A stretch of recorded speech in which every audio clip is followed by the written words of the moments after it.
जन्म जयन्ती र नेपाल कम्युनिस्ट पार्टीको स्थापना दिवस यो दुवै सन्दर्भमा तपाईं सबै साथीहरूलाई म हार्दिक अभिवादन पेश गर्न चाहन्छु। तपाईले भने जस्तै अब यो दर्शनको विषयवस्तुमा छलफल गर्नुभन्दा अगाडि म 2 मिनेट अध्ययन कसरी गर्ने भन्ने विषयवस्तु तपाईहरुको बीचमा राख्न चाहन्छु। त्यो भन्नुको अर्थ कस्तो हो भने सबैले मुख्यतः राजनीतिक संगठन त्यसमा पनि वाम संगठनमा काम गर्ने नेता कार्यकर्ताहरूले अध्ययन गर्ने एउटा पद्धतिको अवलम्बन गर्नुपर्छ भन्ने मैले अध्ययन गरेर थाहा पाएको विषयवस्तु तपाईहरुको बीचमा राख्न चाहेको मात्रै। आज हामी दर्शनको बारेमा छलफल गर्न खोज्दैछौँ। दर्शनको बारेमा लामो छलफल गर्न जरुरी हुन्छ। यद्यपि आज मेरो एउटा पार्ट परेको छ।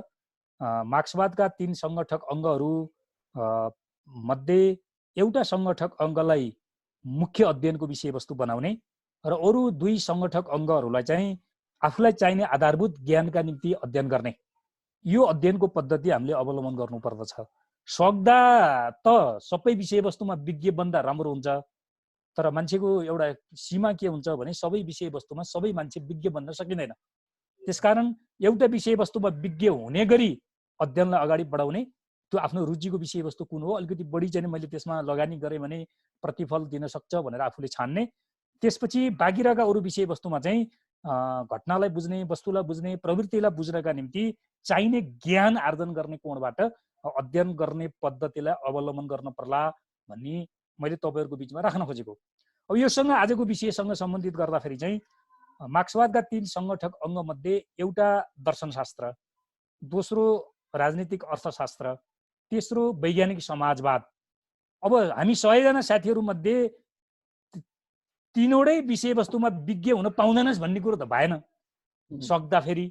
तर मान्छेको एउटा सीमा हुन्छ, तिनटै विषयमा विज्ञ बन्न सकिने स्थिति भएन भने एउटा विषयवस्तु मेजर विषयवस्तु बनाएर गहिरोसँग अध्ययन गर्ने र अलिकति विज्ञतातिर चाहिँ अगाडि बढ्ने, अरु 2टा विषयवस्तु चाहिँ आफूलाई चाहिने आधारभूत ज्ञानको आवश्यकताको कोणबाट अध्ययन गर्नु पर्ला भन्ने विषयवस्तु मैले तपाईहरुको राख्न खोजेको मात्र यति राखेँ।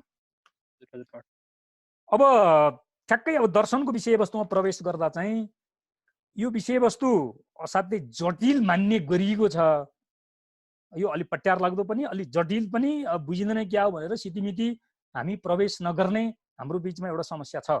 त्यसकारण सकेसम्म सरल तरिकाबाट दर्शनलाई कसरी पढ्ने, दर्शन पढेर चाहिँ कसरी दृष्टिकोण निर्माण गर्ने, त्यो दृष्टिकोणको आधारमा यो दुनियाँलाई, प्रकृतिलाई, समाजलाई, चेतनालाई कसरी बुझ्ने भन्ने विषयवस्तु चाहिँ म अलिकति सरलतामा तपाईहरुको बीचमा विषयवस्तु राख्ने कोसिस गर्छु। साथीहरुले त्यही अनुसार सक्रिय सुन्नका निम्ति, सक्रिय सहभागिता जनाउनु हुनका निम्ति म अनुरोध गर्छु। अब यो दर्शन भन्ने शब्दावलीको सबभन्दा पहिलो प्रयोगकर्ता चाहिँ पाइथागोरस हुन् भनेर हामी पढ्छौं। हामी इतिहास पढ्दाखेरि त्यो पत्ता लगाउँछौं। ईसा पूर्वको 500 वर्ष ताका पाइथागोरसले 500 वर्ष भनेर लेखिएको छ। पाइथागोरसले चाहिँ दर्शन शब्दको प्रयोग गरेको हामी पाउँछौं र उनी युनानी दार्शनिक हुन् र म्याथमेटिक्समा हामीले धेरैले पढेको नाम पनि हो यो। उनी दार्शनिक हुन्। उनले फिलोसोफी भनेर चाहिँ पहिलो नामाकरण गरे, त्यसलाई नेपालीकरण गर्दा चाहिँ हामीले दर्शन भन्यौं। अब यसलाई चाहिँ सबैले हामीले सामान्य अर्थमै पढिराखेको यो फिलोस र चाहिँ सोफिया दुईटा शब्दहरू मिलेर फिलोसोफिया मिल्यो बन्यो। यसको अर्थ चाहिँ ज्ञानलाई प्रेम गर्ने, विवेकलाई प्रेम गर्ने भन्ने अर्थमा चाहिँ फिलोसोफी शब्दको प्रयोग भएको हामी पाउँछौं। इतिहासमा फिलोसोफी शब्दको सबभन्दा पहिलो प्रयोग कसले गर्यो भन्ने सन्दर्भमा अलिकति इतिहासको विषयवस्तु मैले तपाईहरुलाई राखेको। अब यो दर्शन भनेको चाहिँ खास केही पनि होइन, यो सरलतामा बुझ्दाखेरि सामाजिक चेतनाको एउटा विशिष्ट रूप हो भनिन्छ। सामाजिक चेतनाको एउटा विशिष्ट रूपलाई चेतना भनिन्छ भनेर पढ्नुपर्ने हुन्छ। यसलाई ठूलो भीमकाय विषयवस्तु बनाउनु हैन। हामी जुन समाजमा छौं त्यो सामाजिक चेतनाको एउटा विशिष्ट रूप हो भनेर दर्शनलाई बुझ्नुपर्छ। त्यसकारण समाज चाहिँ वर्ग समाज हो के रे, समाज भनेको वर्ग समाज हो। त्यसकारणले वर्ग समाजको वर्ग चेतना वर्गीय हुन्छ भनेर दोस्रो स्टेपमा हामीले बुझ्न पर्यो। किनभने समाज वर्गीय हुन्छ, त्यसकारण वर्ग चेतना पनि वर्गीय हुन्छ, मतलब सामाजिक चेतना पनि वर्गीय हुन्छ भनेर हामीले बुझ्नुपर्ने हुन्छ दोस्रो।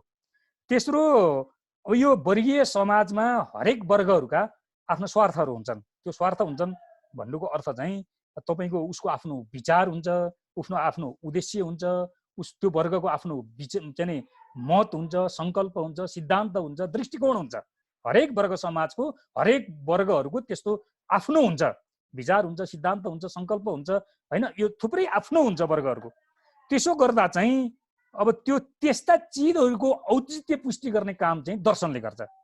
त्यो वर्गको तपाईँको विचारको पुष्टि गर्ने, त्यो वर्गको चाहिँ उद्देश्यको पुष्टि गर्ने, त्यो वर्गको सङ्कल्प र मतको पुष्टि गर्ने, त्यो औचित्य पुष्टि गर्ने काम चाहिँ त्यो वर्ग समाजमा दर्शनले गर्छ। त्यसकारण दर्शन पनि वर्गीय हुन्छ भनेर हामीले पढ्ने गर्छौँ।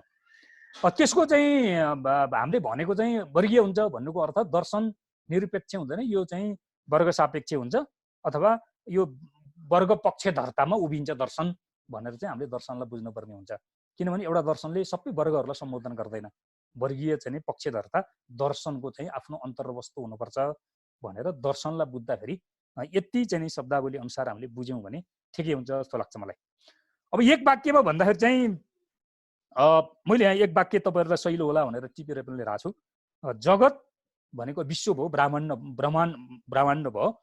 यसका विकासका नियमहरू, यसका विकासका आफ्ना नियमहरू छन्। यसका नियमहरूको बोध गर्ने विधि, यो त्यो भरगोल तरिकाबाट यसको विकासको गतिको नियम हामीले बोध गर्न सकिँदैन अथवा थाहा पाउन सकिँदैन।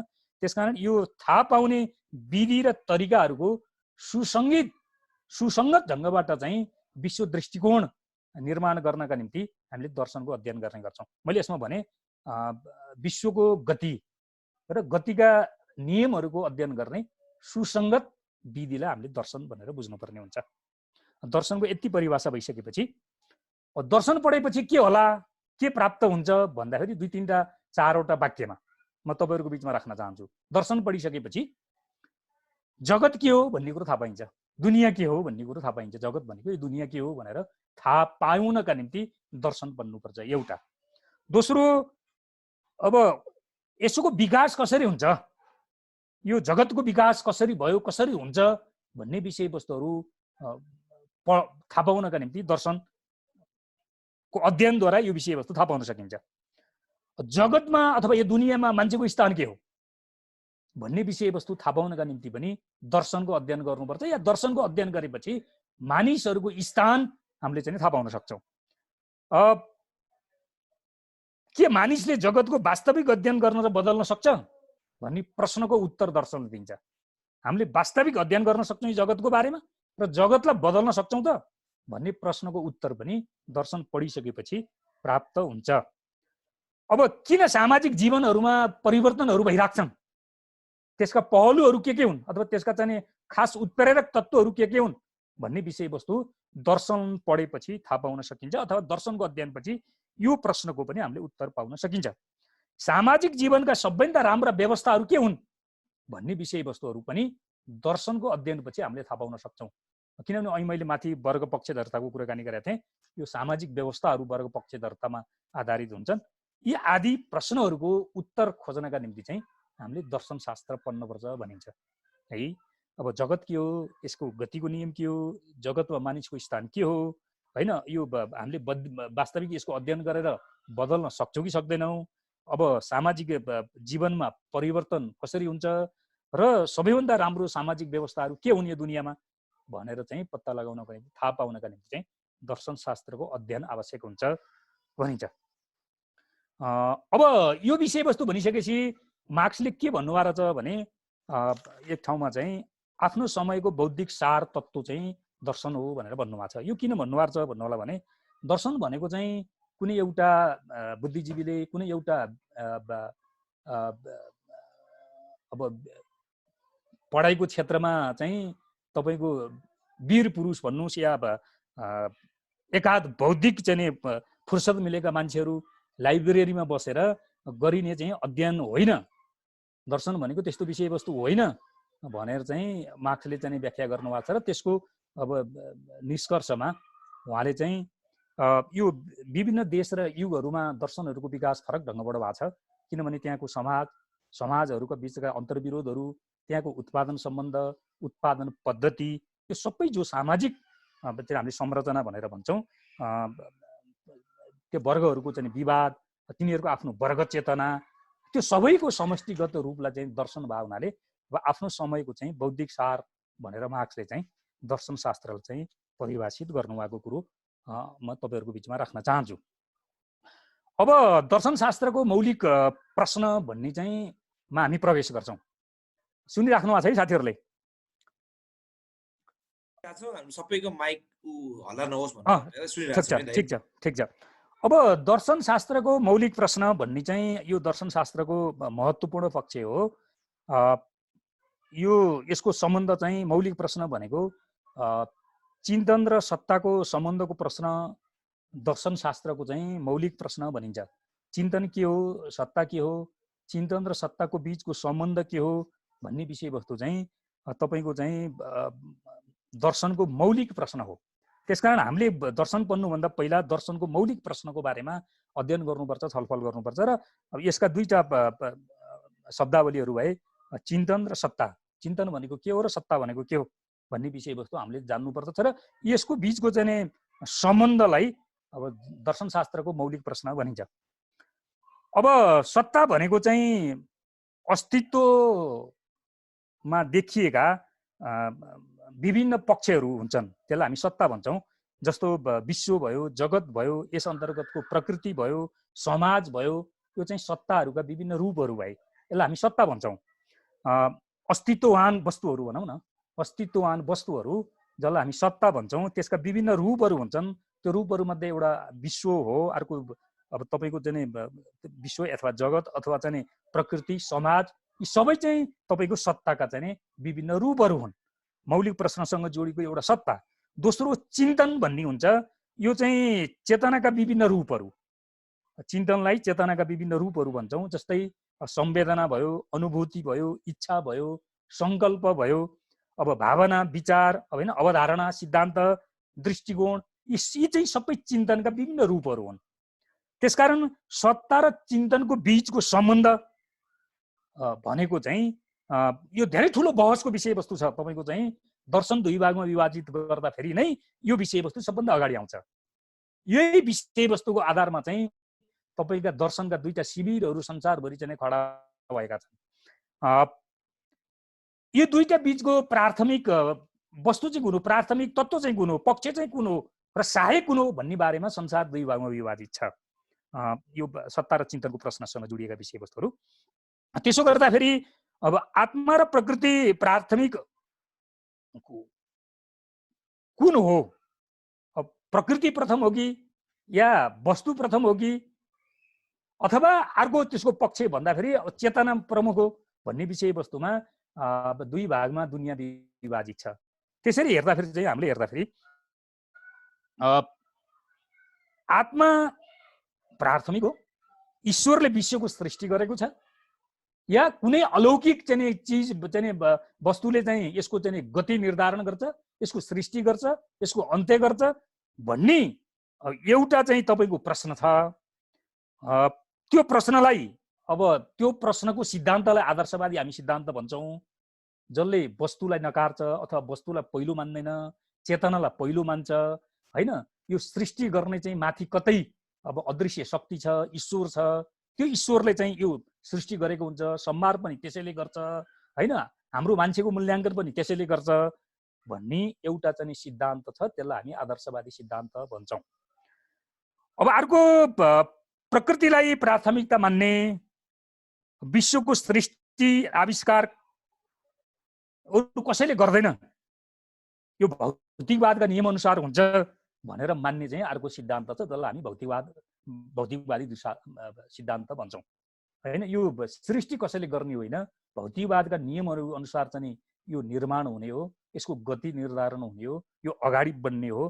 त्यसकारण चेतना चाहिँ त्यो वस्तुको प्रतिबिम्बन मात्रै हो, होइन, त्यो प्रकृतिको प्रतिबिम्बन मात्रै हो, समाजको प्रतिबिम्बन मात्रै हो चेतना भनेको चाहिँ। त्यसकारण त्यो सहायक हुन्छ, त्यो चाहिँ प्राथमिक विषयवस्तु होइन भन्ने जो दृष्टिकोण छ, सिद्धान्त छ, यो सिद्धान्तलाई हामी भौतिकवादी सिद्धान्त भन्छौँ। र आज संसार दार्शनिक कोणबाट हेर्ने हो भने यही आदर्शवादी दार्शनिक सिद्धान्त र भौतिकवादी दार्शनिक सिद्धान्तमा संसार दुई भागमा विभाजित छ, दुई शिविरमा विभाजित छ। अथवा दुई ध्रुवमा विभाजित छ र आफ्नो आफ्नो पक्षमा चाहिँ अब ज्यान फालेर लडाईँ चलिराखेको छ, सङ्घर्ष चलिराखेको छ, त्यो विभिन्न रूपमा बाहिर प्रकट हुन्छ भनेर चाहिँ हामीले बुझ्नु पर्यो। यो दर्शनशास्त्रको मौलिक प्रश्न हो, जसलाई हामी दुई विश्व दृष्टिकोण पनि भन्छौँ। यसलाई केलाई प्रथम मान्ने र केलाई सहायक मान्ने भन्ने विषयवस्तु चाहिँ यो मौलिक प्रश्नसँग सम्बन्धित छ। साथीहरूले यति भएपछि खोज्नका निम्ति सजिलो हुन्छ। दोस्रो चाहिँ दर्शनशास्त्रको सिद्धान्त छ, त्यसलाई हामी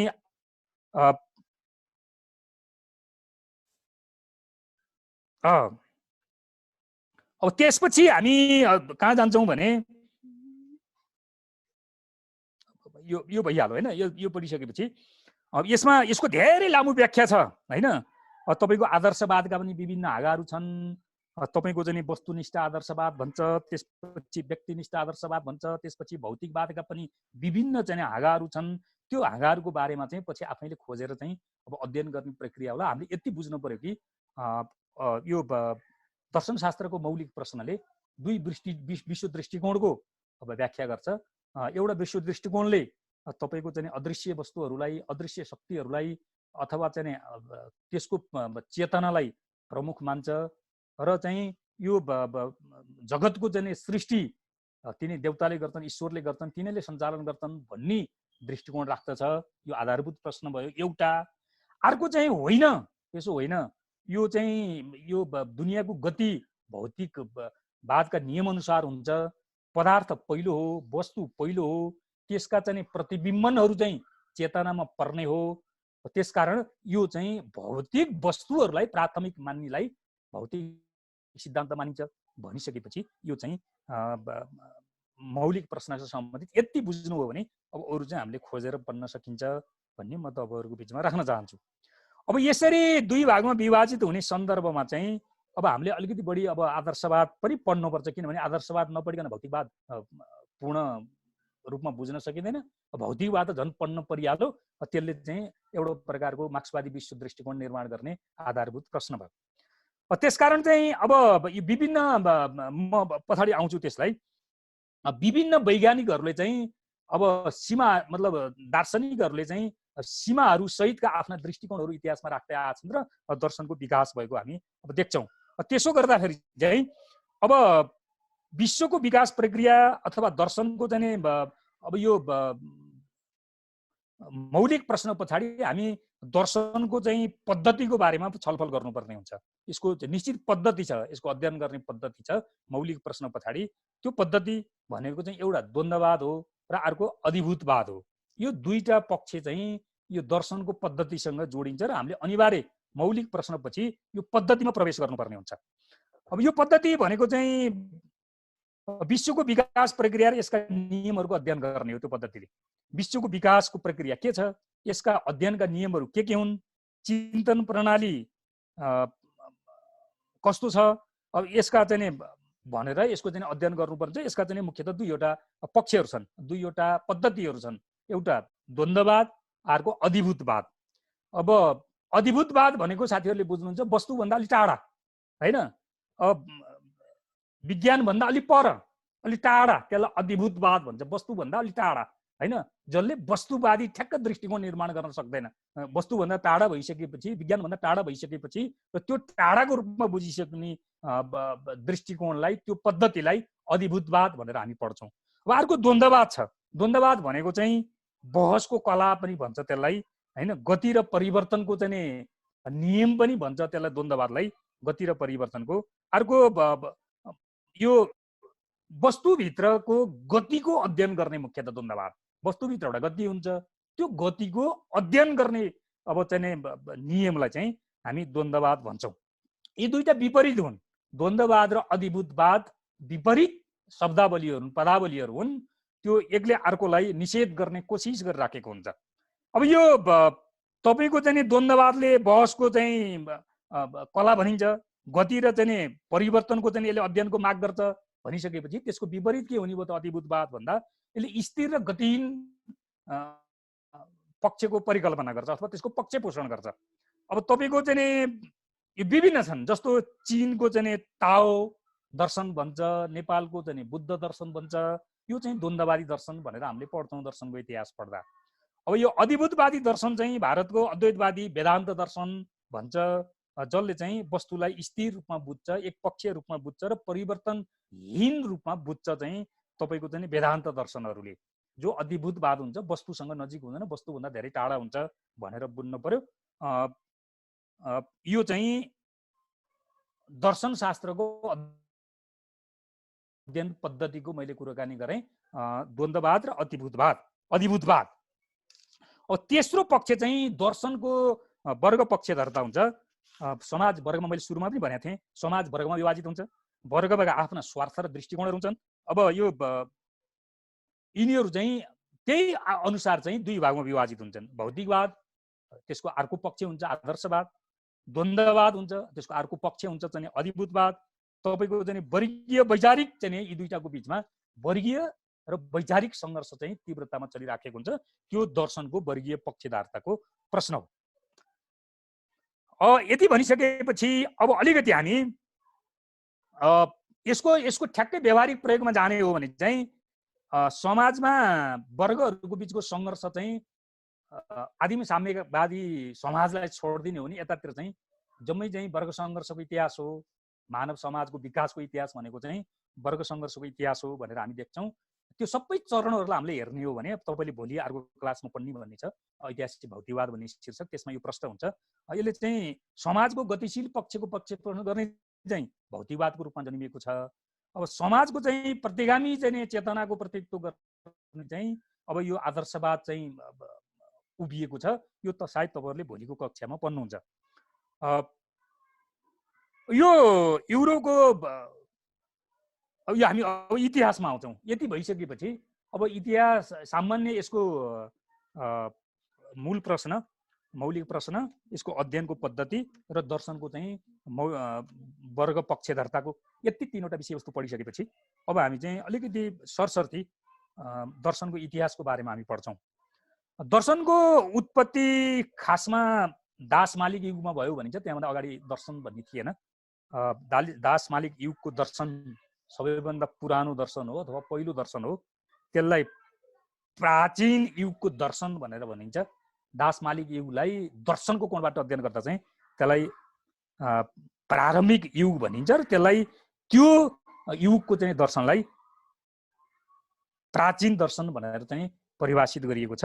त्यति बेला युनान र रोम या नेपाल, भारत र चीनमा चाहिँ त्यो प्राचीन कालको दर्शनको अस्तित्व हामी देख्छौँ।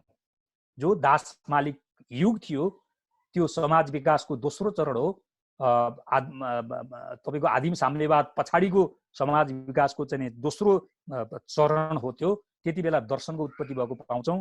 त्यो चाहिँ खासमा रोम, युनान, नेपाल, भारत, चीन, त्यति बेला चाहिँ यो प्राचीन दर्शनको चाहिँ उत्पत्ति भएको हामी पाउँछौँ।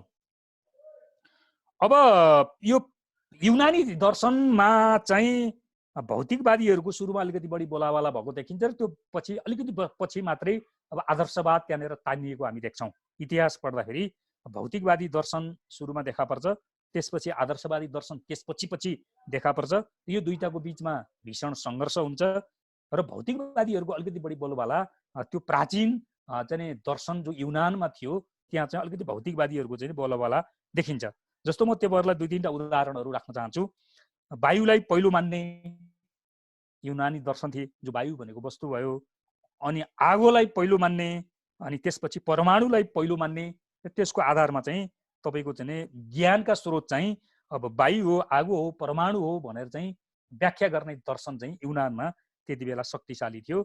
यो ईसापूर्व तपाईँको 579 देखि 524 या त्यही बीचको चाहिँ अवधिलाई हामीले मान्छौँ, ईसापूर्वको अवधिलाई। त्यसपछि तपाईँको आदर्शवादी दार्शनिकहरू त्यसपछि आदर्शवादलाई बोकेर आए। त्यसका मुख्य दुईवटा चाहिँ पात्रहरू, तीनवटा पात्र भन्न पनि सकिन्छ। सुकरात भए, तपाईँको चाहिँ ईसापूर्वको 470 से 379 सम्मको उनको आफ्नो अवधि भयो। उनले विचारलाई प्राथमिक भनेर माने। त्यसपछि प्लेटो आउँछन्, उनले परमात्मालाई चाहिँ प्राथमिक पक्ष भनेर चाहिँ अब प्रस्तुत गरेका छन्। त्यसपछि अरस्तु आउँछन्।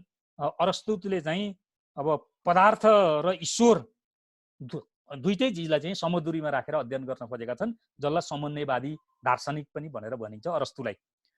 यो चाहिँ प्राचीन दर्शनको बारेमा दर्शनहरू दुई भागमा विभाजित हुने बेलामा कसरी विकास भयो भनेर मैले तपाईँहरूलाई भौतिकवादी दर्शनका प्रेरणाहरू र त्यसपछि आदर्शवादी दर्शनका चाहिँ मुख्य 3वटा पक्षहरूको बारेमा राखेँ। त्यसपछि अब द्वन्द्ववाद त्यसपछि आउँछ। द्वन्द्ववादी दार्शनिकहरू त्यसपछि जन्मन्छन्। द्वन्द्ववादी दार्शनिकहरू मध्ये सबभन्दा पहिलो नम्बरमा पाइथागोरस आउँछन् हैन। उनले वस्तुलाई अथवा आकारमा, सम र विषममा अर्थात् सीमित र असीमिततामा चाहिँ अस्तित्वमा चाहिँ व्याख्या गरेका छन्। यसको अर्थ वस्तुभित्र दुईवटा पक्षको बिचमा द्वन्द्व हुन्छ भन्ने कुरो पाइथागोरसले चाहिँ आफ्नो चाहिँ दार्शनिक अध्ययनमा सार्वजनिक गरेका छन्। सुकरातले चाहिँ तपाईँको वाद विवाद र संवादको विकासबाट वस्तुको विकास हुन्छ, वस्तुभित्र त्यो विषयवस्तु अस्तित्ववान हुन्छ भन्ने विषयवस्तु उनले अध्ययन गरेर चाहिँ एउटा संस्थागत गरेका छन्। अनि त्यसपछि हेरेक्लाइटस भन्ने अर्का दार्शनिक छन्। उनले चाहिँ अब विश्व देवता वा मानिसको चेतना होइन, एउटा उनले किन आगोलाई प्राथमिक मान्छन् यिनले।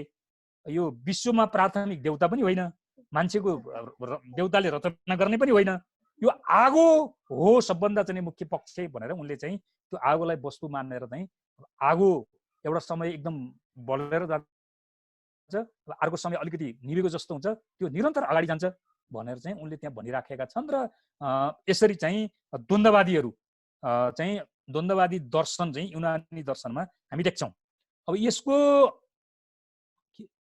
अब नेपालमा आउँदाखेरि चाहिँ कस्तो देखिन्छ भने, आदरणीय दाइलाई म एकपटक के भन्न चाहे भने दाइ भन्नुहोस् त।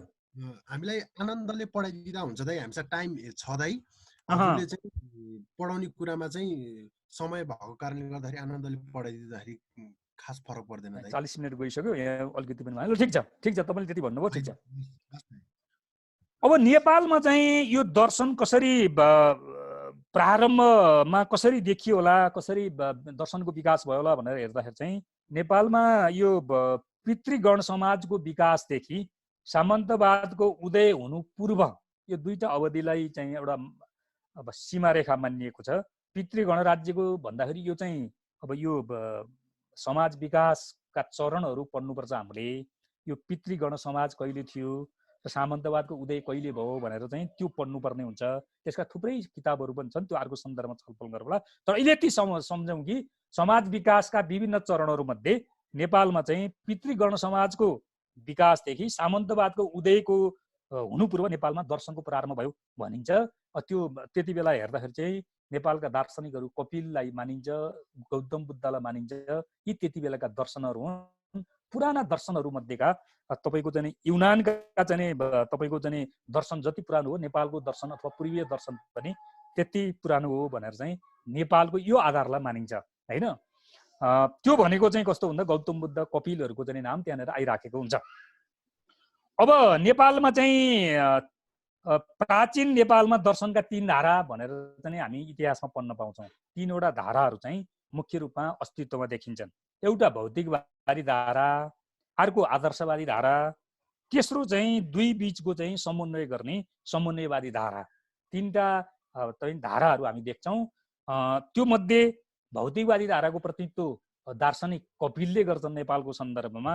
उनले के गर्छन् भने विश्वको प्राथमिक तत्त्व प्रकृति हो, चेतना सहायक हो भनेर प्रश्नसँग उनले गरेका छन्। त्यसकारण उनी भौतिकवादी दार्शनिक हुन् नेपालका प्राचीन कालका। आदर्शवादी दर्शनमा चाहिँ यज्ञवल्क्य भन्ने एकजना दार्शनिक छन्। उनले चाहिँ परम चेतनाबाट संसारको सृष्टि हुन्छ भन्ने दार्शनिक चाहिँ दृष्टिकोण सार्वजनिक गरे। त्यसकारण उनी अब आदर्शवादी दार्शनिक भनेर अब हामी दोस्रो चाहिँ धाराको रूपमा हामी अध्ययन गर्छौँ। तेस्रो धारा चाहिँ तपाईँको गौतम बुद्ध हुन्। उनले पदार्थ र चेतना दुवैलाई प्राथमिकतामा राख्दैनन्, तर उनी अनिश्वरवादी हुन्, ईश्वरलाई मान्दैनन्, ईश्वरको सृष्टिलाई उनी मान्दैनन्। उनले त्यसकारण उनी आदर्शवादी पनि भएनन्, भौतिकवादी पनि भएनन्। या आदर्शवाद र भौतिकवादलाई चाहिँ तपाईँको चाहिँ समन्वय गर्ने समन्वयवादी दार्शनिक भनेर गौतम बुद्धलाई पढिन्छ। गौतम बुद्धको बारेमा अलि अरू धेरै अध्ययन नेपालमा भएको छ। उनी भौतिकवादी हो भनेर पनि मान्छेहरूले व्याख्या गर्छन्। अब यो मार्क्सवादी कोणबाट हेर्दा चाहिँ उनी अनिश्वरवादी पक्का हुन्, यो कुरो सही हो। तर उनीले यो प्राथमिक चाहिँ पदार्थ हो र चेतना त्यसको प्रतिबिम्बन हो भन्ने विषयवस्तुलाई चाहिँ एकदम क्लियर कट दृष्टिकोण राख्दैनन्, समदूरीमा राखेर उनले अध्ययन गर्छन्। नेपालमा दर्शनको इतिहास अध्ययन गर्दा यी तीनवटा धाराहरू, कपिलको चाहिँ भौतिकवादी धारा, यज्ञवल्लभ केशवको आदर्शवादी धारा र गौतम बुद्धको चाहिँ समन्वयवादी धारा चाहिँ हामीले हेर्नुपर्ने हुन्छ। नेपालको सन्दर्भसँग जोडेर दर्शनको इतिहास पढ्दा हामी यो पाउँछौँ। अब हामी सामन्तवादी समाजको दर्शनतिर जाँदाखेरि चाहिँ यो अगाडिको चाहिँ दासमालिक युगको है मैले पढाएको। अब हामी सामन्ती समाजको दर्शन कस्तो थियो भन्दाखेरि सामन्ती समाजको दर्शन चाहिँ मध्ययुगको दर्शन भनिन्छ त्यसलाई, होइन? त्यसलाई प्राचीन युगको दर्शन भने जस्तै यसलाई मध्ययुगको दर्शन भनेर भनिन्छ। यो दर्शनलाई जो सामन्तवादी समाजको चाहिँ दर्शनलाई अब मध्ययुगको दर्शन भनिन्छ। यो दर्शन चाहिँ पश्चिममा रोम साम्राज्यको पतन र भारतमा अथवा भारतीय उपमहाद्वीपमा गुप्त साम्राज्यको थालनी, यो भनेको 5औं शताब्दी, यो 5औं शताब्दीको वरिपरितिर यो चाहिँ मध्ययुगको दर्शन अथवा सामन्तवादको चाहिँ सामन्तवादी युगको दर्शन प्रारम्भ भएको हामी देख्छौँ। यसको विशेषता चाहिँ एउटा हामीले के ख्याल गरौँ भने मध्ययुगको या सामन्तवादी युगको दर्शनको खास विशेषता भनेको चाहिँ त्यो दर्शनको रूप भनेको धार्मिक रूप हो। सामन्तवादी युगमा दर्शनले चाहिँ धर्मको रूप लियो र धर्मको रूपमा यसले साम्राज्य गर्यो अथवा यसको चाहिँ हैकम चल्यो। किनभने तपाईको सबै चिजहरू चाहिँ धर्मले निर्धारण गर्थ्यो। राज्य, कानुन, होइन, समाज, सबै चाहिँ चिजहरू चाहिँ धर्मको हैकम थियो र धर्म निर्णायक पक्ष थियो। त्यसकारण मध्ययुगको दर्शन अथवा सामन्तवादी युगको दर्शन भनेको चाहिँ धर्म हो र धर्मको रूपमा त्यो प्रकट भयो। जस्तो 5औं शताब्दीमा रोमन साम्राज्यको पतन र सामन्तवादको थालनी, यो धार्मिक चाहिँ पक्ष त्यहाँबाट आउँछ। त्यति बेला युरोपमा सामन्तवादी दर्शन मूलतः इसाई धर्म मार्फत प्रकट भएको हामी देख्छौँ। इसाई धर्मका चाहिँ संस्थापक चाहिँ इसामा सिंह भनिन्छ। इसामा सिंह यो चाहिँ तपाईँको इसाई धर्मका चाहिँ संस्थापक भए, होइन? त्यो चाहिँ सामन्तवादी युरोपको दर्शन पुरै चाहिँ इसाई धर्ममा केन्द्रित भएको थियो र उनीहरूको आफ्नो मुख्य अब दार्शनिक चाहिँ कृति भनेर बाइबललाई मान्छन्। यो हामीले सामान्य अर्थमा बुझेकै कुरो हो। त्यसपछि हामी अरबी दर्शनमा आउँछौँ। 7औं शताब्दीमा अरबियन देशहरूमा चाहिँ तपाईँको यो इस्लामिक धर्मको सुरुवात भयो। अब यसका चाहिँ संस्थापक चाहिँ पैगम्बर भन्ने छन्। उनी इस्वी सम्वत 560 अब उनको आफ्नो जमाना भयो। अब उनीहरूले अल्लाह र ईश्वरलाई न्यायदाता, संरक्षक, ज्ञान का खानी भनेर उनीहरूले मान्छन्। त्यो चाहिँ तपाईँको चाहिँ अरबी दर्शन भनेर परिचित छ। यो 7औं शताब्दीको कुराकानी हो। यो सामन्तवादी युगको अरबी दर्शन भनेर हामीले बुझ्न पर्यो। अब भारतीय दर्शन भन्ने छ यही युगको मध्यकालीन भन्नुहोस् या सामन्तवादी युगको भन्नुहोस्। भारतमा चाहिँ सामन्तवादी दर्शनको विकास चाहिँ गुप्त राजवंश मार्फत उदय भएको छ। यो इस्वी सम्वत 320 ताकाको कुराकानी भयो। यो भारतमा चाहिँ कसरी व्यक्त भयो? माथि इसाई धर्म, अरबमा चाहिँ नि तपाईँको चाहिँ अरबी धर्म अथवा चाहिँ अब इस्लाम धर्म भने जस्तै भारतमा चाहिँ यो धर्म कसरी व्यक्त भयो त भन्दा ब्रह्माण्डवादी चिन्तन भनिन्छ नि। आफूलाई सुपेरियर ठान्ने, आफू जान्ने, आफू सुन्ने, त्यसले अरूहरूलाई शासन गर्ने, होइन? यो चिन्तनबाट अभिव्यक्त भयो र त्यो पछि धर्मको चाहिँ हैकमको रूपमा अथवा हिन्दू धर्मको रूपमा चाहिँ अलिकति पछाडि त्यो जोडिएको हामी देख्छौँ। यो सुरुमा चाहिँ अब यो भारतीय दर्शन अन्तर्गत चाहिँ सुरुमा मैले अहिले भने जस्तै वेदमा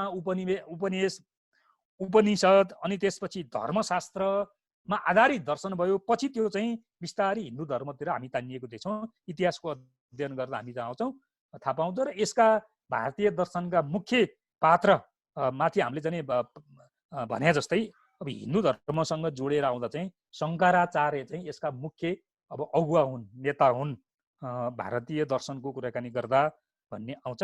नेपालमा चाहिँ सामन्तवादको थालनी लिच्छवी कालका राजा मानदेवको पालाबाट भयो भन्ने छ। यो सामन्तवाद कहाँबाट सुरु भयो नेपालमा भन्दा लिच्छवी कालबाट, त्यो पनि मानदेव राजा भएको बेलादेखि भन्ने छ। त्यो चाहिँ विक्रम सम्वत 522बाट सुरुवात भयो भन्ने विषयवस्तु हामीले बुझेकै कुरो हो। त्यति बेला चाहिँ नेपालमा चाहिँ यो आस्तिक र नास्तिकको बिचमा चाहिँ ठुलो लडाइँ रहेछ त्यति बेला। मानदेवको पालामा चाहिँ आस्तिक र नास्तिकहरूको बिचमा ठुलो लडाइँ, होइन, आस्तिकहरू वेदान्तवाला परे, नास्तिकहरू चाहिँ बौद्धवाला परे। यो दुइटै चाहिँ नि अब धर्महरूको बिचमा अथवा चाहिँ दृष्टिकोणको बिचमा चाहिँ तीव्र अन्तर्विरोध भएको नेपालको सन्दर्भमा चाहिँ हामी पाउँछौँ। अरू देशको चाहिँ नि यो सामन्तवादी युगको दर्शनभन्दा नेपालको चाहिँ त्यति बेलाको दर्शन अलिकति बढी विकसित छ। त्यति बेला अब तपाईँको चाहिँ नास्तिकहरू र आस्तिकहरूको बिचमा देखिने गरी सङ्घर्ष भएको हामी देख्छौँ। अब आस्तिकहरू वेदान्त चाहिँ दर्शन मार्फत चाहिँ अभिव्यक्त भएका छन्, नास्तिकहरू चाहिँ बौद्ध धर्म मार्फत चाहिँ अब अभिव्यक्त भएका छन् भन्ने विषयवस्तु सामन्तवादी युगको दर्शनको बारेमा हामी यति पढ्छौँ। अब त्यसपछि हामी अब पुँजीवादी युगमा आउँछौँ। पुँजीवादी युग भनेको मुख्यतः 17औं 18औं र 19औं शताब्दीलाई हामी मान्छौँ। यो तीनवटै युगलाई मसिनोसँग पढ्नका निम्ति चाहिँ हामीलाई छुट्टै एउटा चाहिँ कक्षा चाहिन्छ। अब अहिले धेरै सम्भव हुँदैन, तर 17औं शताब्दी, 18औं शताब्दी र 19औं शताब्दीमा चाहिँ अब यो पुँजीवादी दर्शनको चाहिँ विकास भएको छ भन्ने विषयवस्तु हामीले बुझ्नुपर्छ। र मुख्यतः हामीले अलिकति बढी केन्द्रित भएर पढ्दाखेरि चाहिँ यो 19औं शताब्दीमा चाहिँ कसरी भयो भन्ने त्यो अगाडिको धेरै भाष्टमा हामी जान सक्दैनौँ, हामीसँग समय हुँदै छैन अहिले। तैपनि फेरि हामीले पुँजीवादी दर्शन भनेर पढ्दाखेरि चाहिँ 17औं 18औं र 19 तीनवटै चाहिँ शताब्दीहरूको दर्शनलाई पुँजीवादी दर्शन भनेर चाहिँ भनिन्छ। त्यो मध्ये बढी हामीले चाहिँ पढ्नुपर्ने, सबै पढ्नुपर्छ, अझ बढी पढ्नुपर्ने चाहिँ 19औं शताब्दीमा दर्शनको बारेमा चाहिँ कसरी विकसित भयो मुख्यतः युरोपमा भनेर हामीले पढ्नुपर्छ। किनभने पुँजीवादको उदय युरोपबाट भयो, त्यसकारण पुँजीवादी दर्शनको उदय पनि युरोपबाटै भयो। मुख्यतः जर्मनमा कान्ट जन्मिए, 1724मा उनी जन्मिएका हुन्, होइन। त्यसपछि हेगेल जन्मिए, त्यसपछि फायरबाग जन्मिए। यी तीनजना दार्शनिकहरूको चाहिँ हामीले अलिकति मसिनोसँग पढ्नुपर्छ मार्क्सवादसँग लिङ्क गर्नका निम्ति। अब होइन, अब किनभने हामी सबैले बुझेका छौँ हेगेल र चाहिँ फायरबागलाई पढेर नै अब चाहिँ मार्क्सले चाहिँ द्वन्द्वात्मक भौतिकवादी दर्शनको चाहिँ व्याख्या गरेका हुन् र त्यसको चाहिँ परिवर्तन गर्ने अस्त्रको रूपमा सार्वजनिक गरेका हुन्।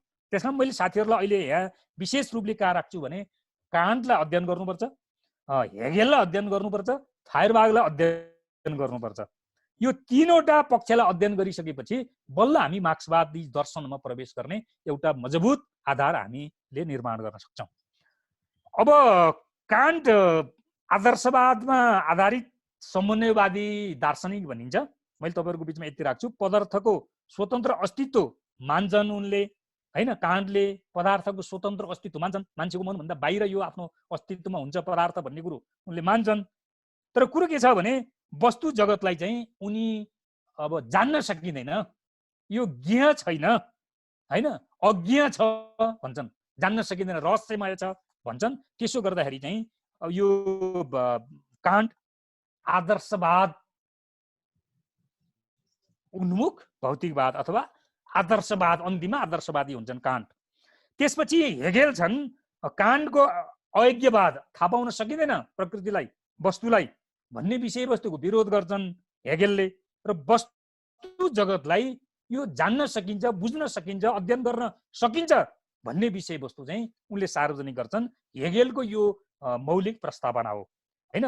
कुनै पनि वस्तुलाई या जगतलाई जान्न सकिन्छ, ज्ञेय छ, यो अज्ञेय छैन, यसलाई चाहिँ बुझ्न सकिन्छ, यो बुझ्न नसकिने छैन भनेर चाहिँ हेगेलले चाहिँ वस्तुवादी दृष्टिकोण अथवा भौतिकवादी दृष्टिकोण चाहिँ सार्वजनिक गर्छन्। त्यसपछि उनले के गर्छन् भने द्वन्द्ववादलाई समात्छन् उनले, तर अधिभूतवादमा उनी जान्छन्, वस्तुभन्दा धेरै टाढा पुग्छन्। त्यसै कारणले यहाँ हेगेलको चाहिँ आलोचना मार्क्सले गरेका छन्, होइन, पछि एङ्गल्सले पनि गरेका छन्, लेनिनले पनि गरेका छन्। तर हेगेलले वस्तुभित्रको परिवर्तनशील पक्षलाई, होइन, र यो वस्तु अन्त्य हुँदैन भन्ने विषयवस्तुलाई चाहिँ उनले प्राथमिक र मानेका छन्। चेतना चाहिँ तपाईँको चाहिँ अब अन्तिम तत्त्व चेतना हो भनेर ठोकिन्छन् फेरि उनी। मैले यहाँ भन्न खोजेको कुरो हेर्नलाई त यो हेगेललाई पढ्ने बेलामा अलिकति ख्याल गर्नुपर्छ हामीले। द्वन्द्ववादलाई समात्छन् उनले, द्वन्द्ववाद भनेको वस्तुभित्रको गति हो, त्यसलाई हामी द्वन्द्ववाद भन्छौँ है सरलतामा।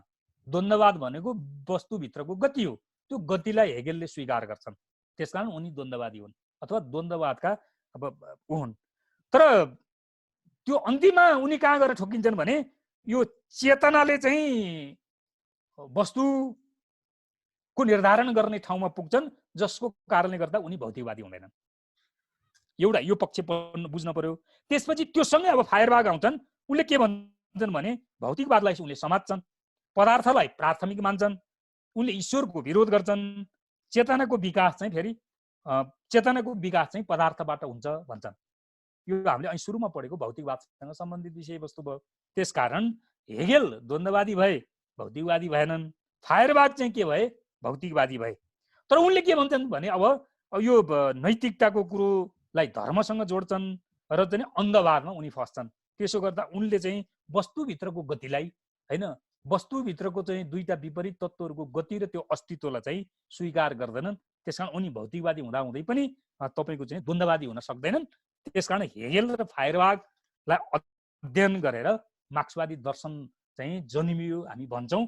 र त्यससँग जोडिन्छ के भने त्यहाँनिर जोडिन्छ के भन्नु होला भने फायरबागको कुराकानी गर्नुहोस् या हेगेलको कुराकानी गर्नुहोस् या कान्टको कुराकानी गर्नुहोस्, त्यहाँभन्दा अगाडि तपाईँको कपिल बुद्धसम्मको कुराकानी गर्दा मार्क्सले फाइनल गरेको विषयवस्तु चाहिँ अब कहाँनिर हो त भन्दा संसारमा धेरै चाहिँ दार्शनिकहरूले यो दुनियाँको व्याख्या गरे, यो दुनियाँको विश्लेषण गरे, तर यो दुनियाँलाई बदल्न सकिन्छ कि सकिँदैन भन्ने विषयवस्तुहरूमा उनी प्रवेश गरेनन्। प्रवेश गरे पनि सफल भएनन् या प्रवेश गरेनन्। तर मुख्य कुरो चाहिँ व्याख्या गर्ने होइन, मुख्य कुरो चाहिँ बदल्ने कुरो हो भन्ने विषयवस्तु मार्क्सको प्रस्तावना भएको हुनाले मार्क्स मौलिक प्रकारको चाहिँ दर्शन, फरक प्रकारको दर्शन, वैज्ञानिक दर्शन यस कारणले भयो। अरू दर्शनहरूभन्दा, अरू दार्शनिकहरूभन्दा यसमा फरक पनि यो छ कि व्याख्या सबैले गरे तर बदल्ने कुरो अरूले गरेनन्। मार्क्सले के कुराकानी गरे भने बदल्ने कुरो गरे, यो दुनियाँलाई बदल्न सकिन्छ हैन। त्यो दर्शनको मुख्य पक्ष हो भनेर हामीले पढ्नुपर्ने हुन्छ। अब म मार्क्सवादी दर्शनमा आउँछु।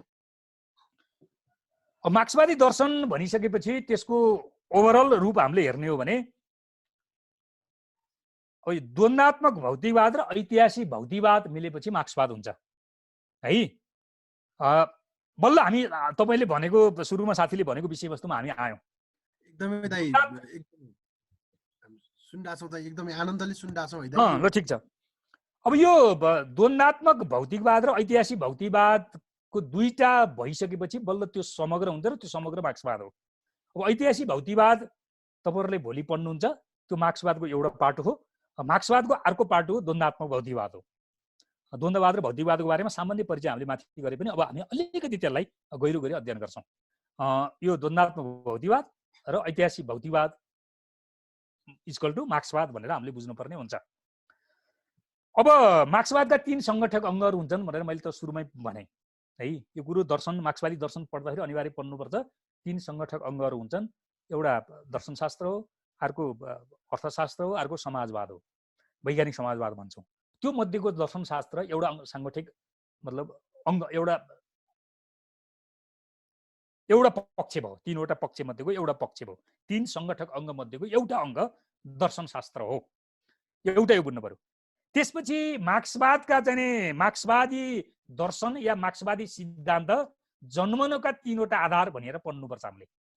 मार्क्सवादी सिद्धान्त जुन तीन संगठक अङ्गहरूमा अभिव्यक्त भएका छन्, त्यो तीन संगठक अङ्गमा अभिव्यक्त भएका मार्क्सवादका सिद्धान्तहरूका आधारहरू चाहिँ तीनवटा आधार भनेर हामीले पढ्नुपर्ने हुन्छ। त्यो निकै महत्त्वपूर्ण हुन्छ। त्यो दर्शनशास्त्र पढ्दा पनि यो तीनवटा आधार हामीले पढ्नुपर्ने हुन्छ। अर्थशास्त्र पढ्दा पनि यो तीन आधार हामीले पढ्नुपर्ने हुन्छ। समाजवाद पढ्दा पनि यो तीनवटा आधार हामीले पढ्नुपर्ने हुन्छ। त्यो भनेको एउटा आधार जर्मन शास्त्रीय दर्शन हो। त्यो भनेको हेगेल हो र फायरबाग हो। हेगेलको द्वन्द्ववाद हो, फायरबागको भौतिकवाद हो। यो जर्मन हो। जर्मन हो यिनीहरूको आधारभूमि, अध्ययन भूमि। जर्मन समाजमा सङ्घर्षबाट पैदा भएको हो। दार्शनिकहरू हेगेल र चाहिँ फायरबागहरू हुन्। हेगेलले द्वन्द्ववादको विकास गरे र फायरबागले चाहिँ भौतिकवादको विकास गरे। यो मार्क्सवादी सिद्धान्तको एउटा आधार जर्मन शास्त्रीय तपाईको चाहिँ दर्शन हो। यति बुझ्नु पर्यो। यो जर्मन केन्द्रित हो। दोस्रो बेलायतको राजनीतिक अर्थशास्त्र हो। मार्क्सवादको सैद्धान्तिक आधारको दोस्रो पक्ष बेलायतको राजनीतिक अर्थशास्त्र हो। त्यसमा दुईजना अर्थशास्त्रीहरू मुख्यतः आदम स्मिथ र रिकार्डो आउँछन्। यी दुईटाहरूले के भन्छन् भने सम्पत्ति र सबै मूल्यको स्रोत श्रम हो भन्छन् उनीहरूले। सम्पत्तिको पनि र मूल्यको पनि स्रोत चाहिँ श्रम हो भन्छन् यो एडम स्मिथ र रिकार्डोले। अर्थशास्त्रको क्षेत्रमा उनीहरूको यो नयाँ प्रस्तावना हो। अनि तर उनीहरूको एउटा सीमा के छ भने અહીં त जसरी चाहिँ हेगेल द्वन्द्ववादी हुँदाहुँदै पनि भौतिकवादी भएनन्, फायरबाग भौतिकवादी हुँदाहुँदै पनि द्वन्द्ववादी हुन सकेनन् भन्ने जो सीमा थियो, अब यी दुईटा अर्थशास्त्रीहरूको पनि सीमा देखियो। अब तपाईँको चाहिँ सम्पत्तिको स्रोत पनि श्रम हो, मूल्यको स्रोत पनि श्रम हो भनेर ठिक विषयवस्तु प्रक्षेपण त गरे, तर मूल्यको सृष्टि गर्ने श्रमिकहरूले श्रमको पुरै मूल्य पाउँदैनन् र त्यो श्रमको एउटा हिस्सा चाहिँ पुँजीपतिहरूले चाहिँ लिएर जान्छन्। यो के कारणले हो भन्ने विषयवस्तु छिचल्ने स्थितिमा उनीहरू विकसित हुन सकेनन् अथवा उनीहरूको चाहिँ सीमा अभिव्यक्त भयो। पछि चाहिँ तपाईँको अब मार्क्सले त्यसलाई अतिरिक्त मूल्यको सिद्धान्त अथवा श्रमको मूल्यको सिद्धान्त अनुसार चाहिँ त्यसलाई अब तपाईँको एउटा पुरा मतलब सिद्धान्तको रूपमा विकास गर्नुभएको छ। त्यसकारण अब यो चाहिँ अब श्रमको मूल्य जति श्रमबाट मूल्य पैदा हुन्छ त्यो सबै मूल्य चाहिँ श्रमिकहरूले पाउँदैनन्। किन? त्यो मूल्य चाहिँ पुँजीपतिहरूले लुटपाट गर्छन् किन भन्ने विषयवस्तुमा चाहिँ आदम स्मिथ र चाहिँ रिकार्डोका सीमाहरू अभिव्यक्त हुन्छन्। यो मार्क्सवादी दर्शनको दोस्रो आधार हो जसलाई बेलायतको राजनीतिक अर्थशास्त्र भनिन्छ। तेस्रो फ्रान्सको समाजवाद हो। तेस्रो आधार चाहिँ फ्रान्सको समाजवाद हो। यो समाजवादका मुख्य चाहिँ अब अगुवाहरू सेन्ट साइमन र फुरिये भन्ने दुईजना समाजवादी अब अगुवाहरू हुन्। यी दुईटै चाहिँ फ्रान्सका हुन्। उनीहरूले के भन्छन् भने पुँजीवादी उत्पीडनको व्याख्या गरेका छन्। पुँजीपति वर्ग र मजदुर वर्ग बीचको अन्तर्विरोधको बारेमा उनीहरूले पर्याप्त मात्रामा छलफल गरेका छन्। पुँजीपतिहरूको छलकपट, त्यसपछि होडबाजी, भ्रष्टाचार र चरम अनैतिकताको उनीहरूले व्याख्या गरेका छन्। यो वैज्ञानिक विषयवस्तु छ। तर मजदुरहरूले पुँजीपतिहरूसँग लड्ने सन्दर्भमा चाहिँ कसरी लड्ने भन्ने सन्दर्भमा उनीहरूको चाहिँ सीमा अभिव्यक्त हुन्छ। त्यो सीमा भनेको के हो त भन्दा तपाईँको चाहिँ समाजवाद हामी भन्छौँ, त्यो चाहिँ काल्पनिक समाजवादमा त्यो अभिव्यक्त हुन्छ।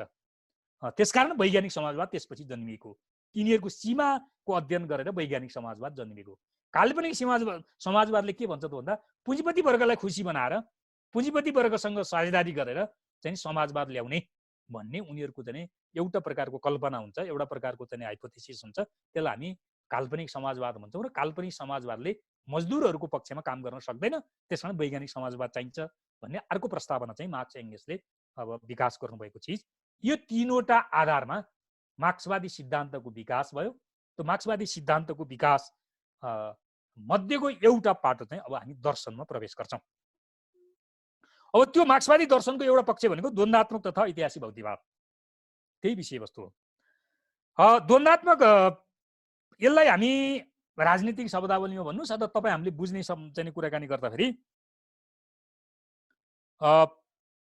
यो दुईटा पक्ष भए, एउटा सिद्धान्त भयो, एउटा पद्धति भयो। मैले अगाडि भनेको छु है तपाईँलाई, यो दुईटा शब्दावली भयो नि त यहाँ, द्वन्द्वात्मक भौतिकवाद, द्वन्द्ववाद र भौतिकवाद दुईटा पक्ष छन्। भौतिकवाद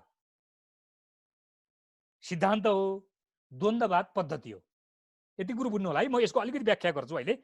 दुईटा शब्दावली छन् यहाँ, एउटा द्वन्द्ववाद छ, अर्को भौतिकवाद छ। त्यसलाई हामीले ऐतिहासिक भौतिकवाद भनेका छौँ। द्वन्द्ववादले पद्धतिको कुराकानी गर्छ, भौतिकवादले सिद्धान्तको चाहिँ कुराकानी गर्छ। यसलाई हामीले के भनेर परिभाषित गर्न सक्छौँ भन्दा सर्वहाराको चिन्तन र विश्व दृष्टिकोण द्वन्द्ववाद हो भन्छन्। यो मार्क्स एङ्गल्सले भन्नुभएको छ।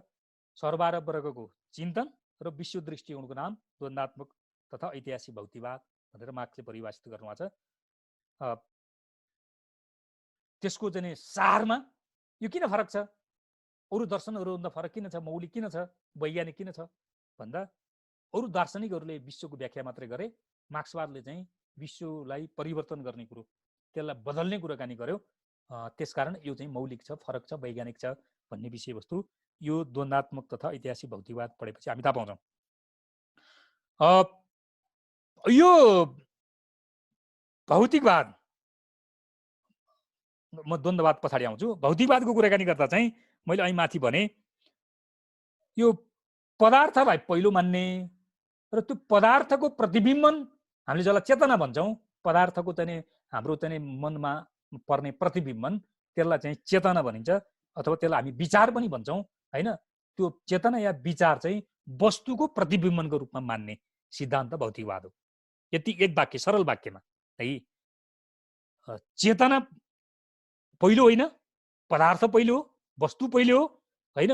तपाईको चाहिँ प्रमाणित र दृश्य शक्ति पहिलो हो, त्यसको प्रतिबिम्बन विचार हुन्छ, त्यसको प्रतिबिम्बन तपाईको चेतना हुन्छ, त्यो चाहिँ सहायक हो भन्ने विषयवस्तु भौतिकवादी सिद्धान्तको मूलभूत प्रश्न त्यही हो। यति बुझ्नुभयो भने अब धेरै विषयवस्तुहरू हामीले चाहिँ परिहेल्न सक्छौँ। अब यो बुझ्ने कुरो र अब त्यसपछि या त मार्क्सवादी दर्शन फरक मौलिक र वैज्ञानिक भनेको चाहिँ बदल्ने भन्ने कुरो छ। बदल्ने भने अरू कसैले बदल्दिने भन्ने होइन, अनि बदलिएको कुरो आयात गर्ने भन्ने कुरो होइन, आफैले बदल्ने कुरो पनि योसँग सम्बन्धित हुन्छ। तर हाम्रोमा कस्तो छ भने सैद्धान्तिक हिसाबले पढ्ने तर बदल्ने या प्रयोगमा चाहिँ प्रवेश नगर्ने हाम्रो आजको मात्रै होइन, धेरै पहिलादेखिको एउटा समस्या छ। आज त यो विकराल छ। भौतिकवाद पढ्ने हैन, तपाईको भौतिक पदार्थ पहिलो हो भन्ने हैन, दृश्य शक्ति पहिलो हो भन्ने, प्रमाणित वस्तु पहिलो हो भन्ने, अदृश्य शक्तिमा विश्वास नगर्ने, अप्रमाणित वस्तुमा विश्वास नगर्ने र चेतनालाई दोस्रो मान्ने भन्ने, तर प्रयोगमा चाहिँ त्यसको ठिक उल्टो हुने आजको हाम्रो जीवन पद्धति छ, आज हाम्रो दैनिकी छ, आज हाम्रो जीवनी छ। हामी अब भौतिकवाद मान्ने चाहिँ मान्छेहरूको चाहिँ जीवन हेर्नु हो भने ठ्याक्कै सिद्धान्त र व्यवहारको बिचमा मिल्दैन। यसको बारेमा अब धेरै बढी चर्चा यहाँ नगरौँ। त्यसकारण के भनिएको छ, बदल्ने चाहिँ सिद्धान्त हो होइन। तपाईँको चाहिँ ऐतिहासिक भौतिकवाद, द्वन्द्वात्मक तथा ऐतिहासिक भौतिकवाद भने यो सर्वहाराको क्रान्तिको विज्ञान हो भनिन्छ है हामीले बुझ्दाखेरि।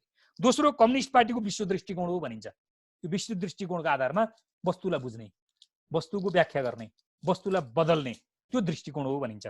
तेस्रो सर्वहाराको सङ्घर्षको दर्शन हो भनिन्छ। बदल्नका निम्ति होइन अथवा चाहिँ आफूमा प्रयोग गर्नका निम्ति सङ्घर्षमा हामी जरुर उत्रनुपर्छ। त्यो सङ्घर्ष तपाईँको चाहिँ आत्माको सङ्घर्ष होस्, त्यो सङ्घर्ष समाजको सङ्घर्ष होस्, चाहे त्यो जुनसुकै प्रकारको सङ्घर्ष, बदल्नका निम्ति हामी सङ्घर्षमा उत्रनुपर्छ। त्यसकारण यो सर्वहाराको सङ्घर्षको दर्शन हो भनिन्छ द्वन्द्वात्मक तथा ऐतिहासिक भौतिकवादी दर्शनलाई। अन्तर्विरोधहरूको विज्ञान पनि भन्छ यसलाई। द्वन्द्वात्मक तथा ऐतिहासिक भौतिकवादलाई अन्तर्विरोधहरूको विज्ञान पनि भन्छ अर्को भाषामा। त्यसलाई सारमा अथवा एक वाक्यमा भन्ने हो भने मार्क्सवादी मालेमावादी विश्व दृष्टिकोण नै के हो त भन्दा द्वन्द्वात्मक तथा ऐतिहासिक भौतिकवादी दर्शन हो। मालेमावादी विश्व दृष्टिकोण, मालेमावादी विश्व दृष्टिकोण। मालेमावादले वस्तुको बारेमा, चेतनाको बारेमा, त्यो भित्रको चाहिँ गतिको बारेमा, गतिले चाहिँ वस्तुको अस्तित्व निर्धारण गर्ने सन्दर्भमा जे सिद्धान्तहरू प्रतिपादन गरेको छ, त्यो सिद्धान्तहरू चाहिँ द्वन्द्वात्मक तथा ऐतिहासिक भौतिकवादसँग सम्बन्धित छन् भनेर चाहिँ हामीले पढ्नुपर्ने हुन्छ। त्यसो गर्दा अब यसमा धेरै विषयवस्तुहरू जोडिन्छ। जस्तो पदार्थ भनेको बोधगम्य हुन्छ, जान्न सकिन्छ, बोध गर्न जान्न सकिन्छ, देख्न सकिन्छ, ज्ञेय छ होइन भने अज्ञेय छैन यो भन्ने विषयवस्तु यो भौतिकवादसँग धेरै जोडिन्छ।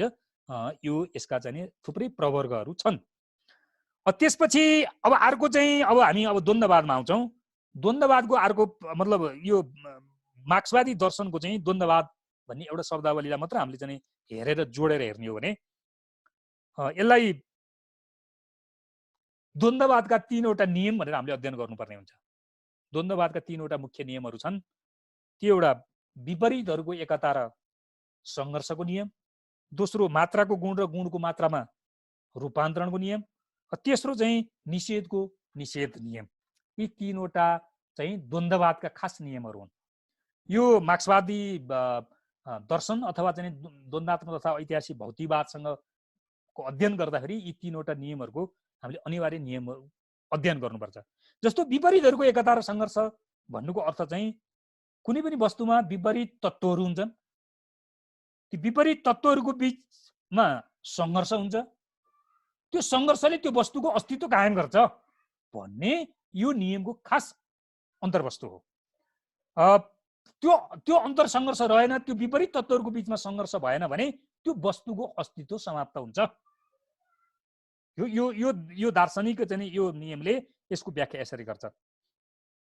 सँगै त्यो वस्तुको इकाइमा जुन गुण हुन्छ त्यसको समग्र रूपमा पनि त्यो गुण कहीँ न चाहिँ अभिव्यक्त भएको हुन्छ भनेर यो विपरीतहरूको एकता र सङ्घर्षको नियमले व्याख्या गर्छ।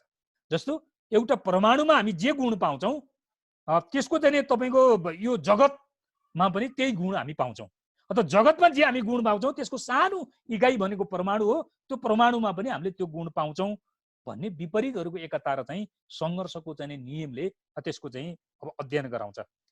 त्यसकारण एउटा तपाईँको चाहिँ परमाणुमा जसरी हामी माइनस र प्लसको बीचमा सङ्घर्ष हुन्छ र त्यस कारणले त्यहाँ गति पैदा हुन्छ भन्ने विषयवस्तुहरू हामीले पढिराखेका हुन्छौँ। अब यो त्यही नियम चाहिँ ब्रह्माण्डमा अथवा यो युनिभर्समा पनि त्यही नियम लागू हुन्छ भन्ने कुरो हामीले बुझ्नु पर्यो। त्यसकारण यो विपरीतहरूको एकता र सङ्घर्षको नियम चाहिँ यो द्वन्द्ववादको मुख्य एउटा नियम हो।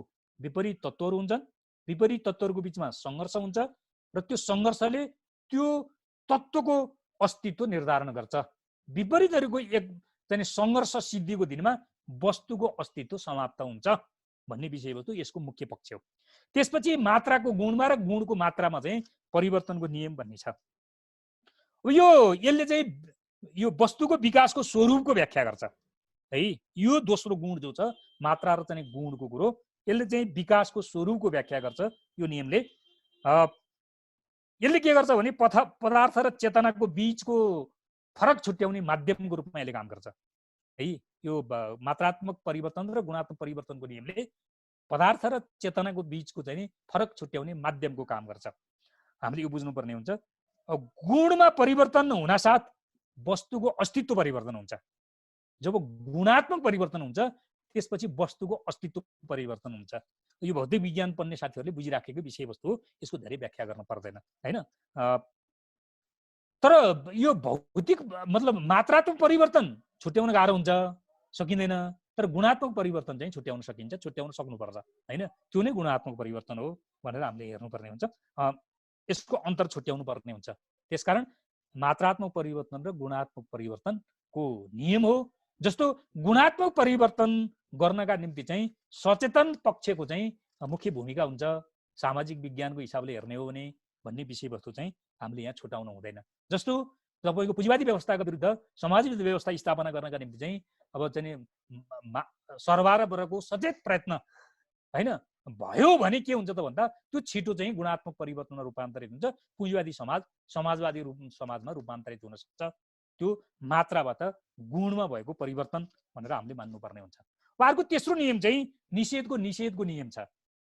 त्यो निषेधको नियम यसले विकासको दिशालाई इङ्गित गर्छ। यसले चाहिँ यो द्वन्द्ववादको नियमले अथवा निषेधको नियमले चाहिँ यो विकासको दिशालाई इङ्गित गर्छ। यो नियमले यसका तीन रूपहरू हुन्छन्। यसका पनि तीन रूपहरू हुन्छन्। निषेधका पनि तीनवटा रूप हुन्छन्। त्यो तीनवटा रूपमध्ये एउटा नयाँले पुरानोलाई स्थान दिनुपर्छ। यो नियमले त्यसो भन्छ। नयाँले पुरानोको स्थान लिन्छ, त्यसलाई त्यसरी भन्न पनि सकिन्छ हैन। नयाँले पुरानोको स्थान लिन्छ। निषेधको नियमको अन्तर्गत एउटा।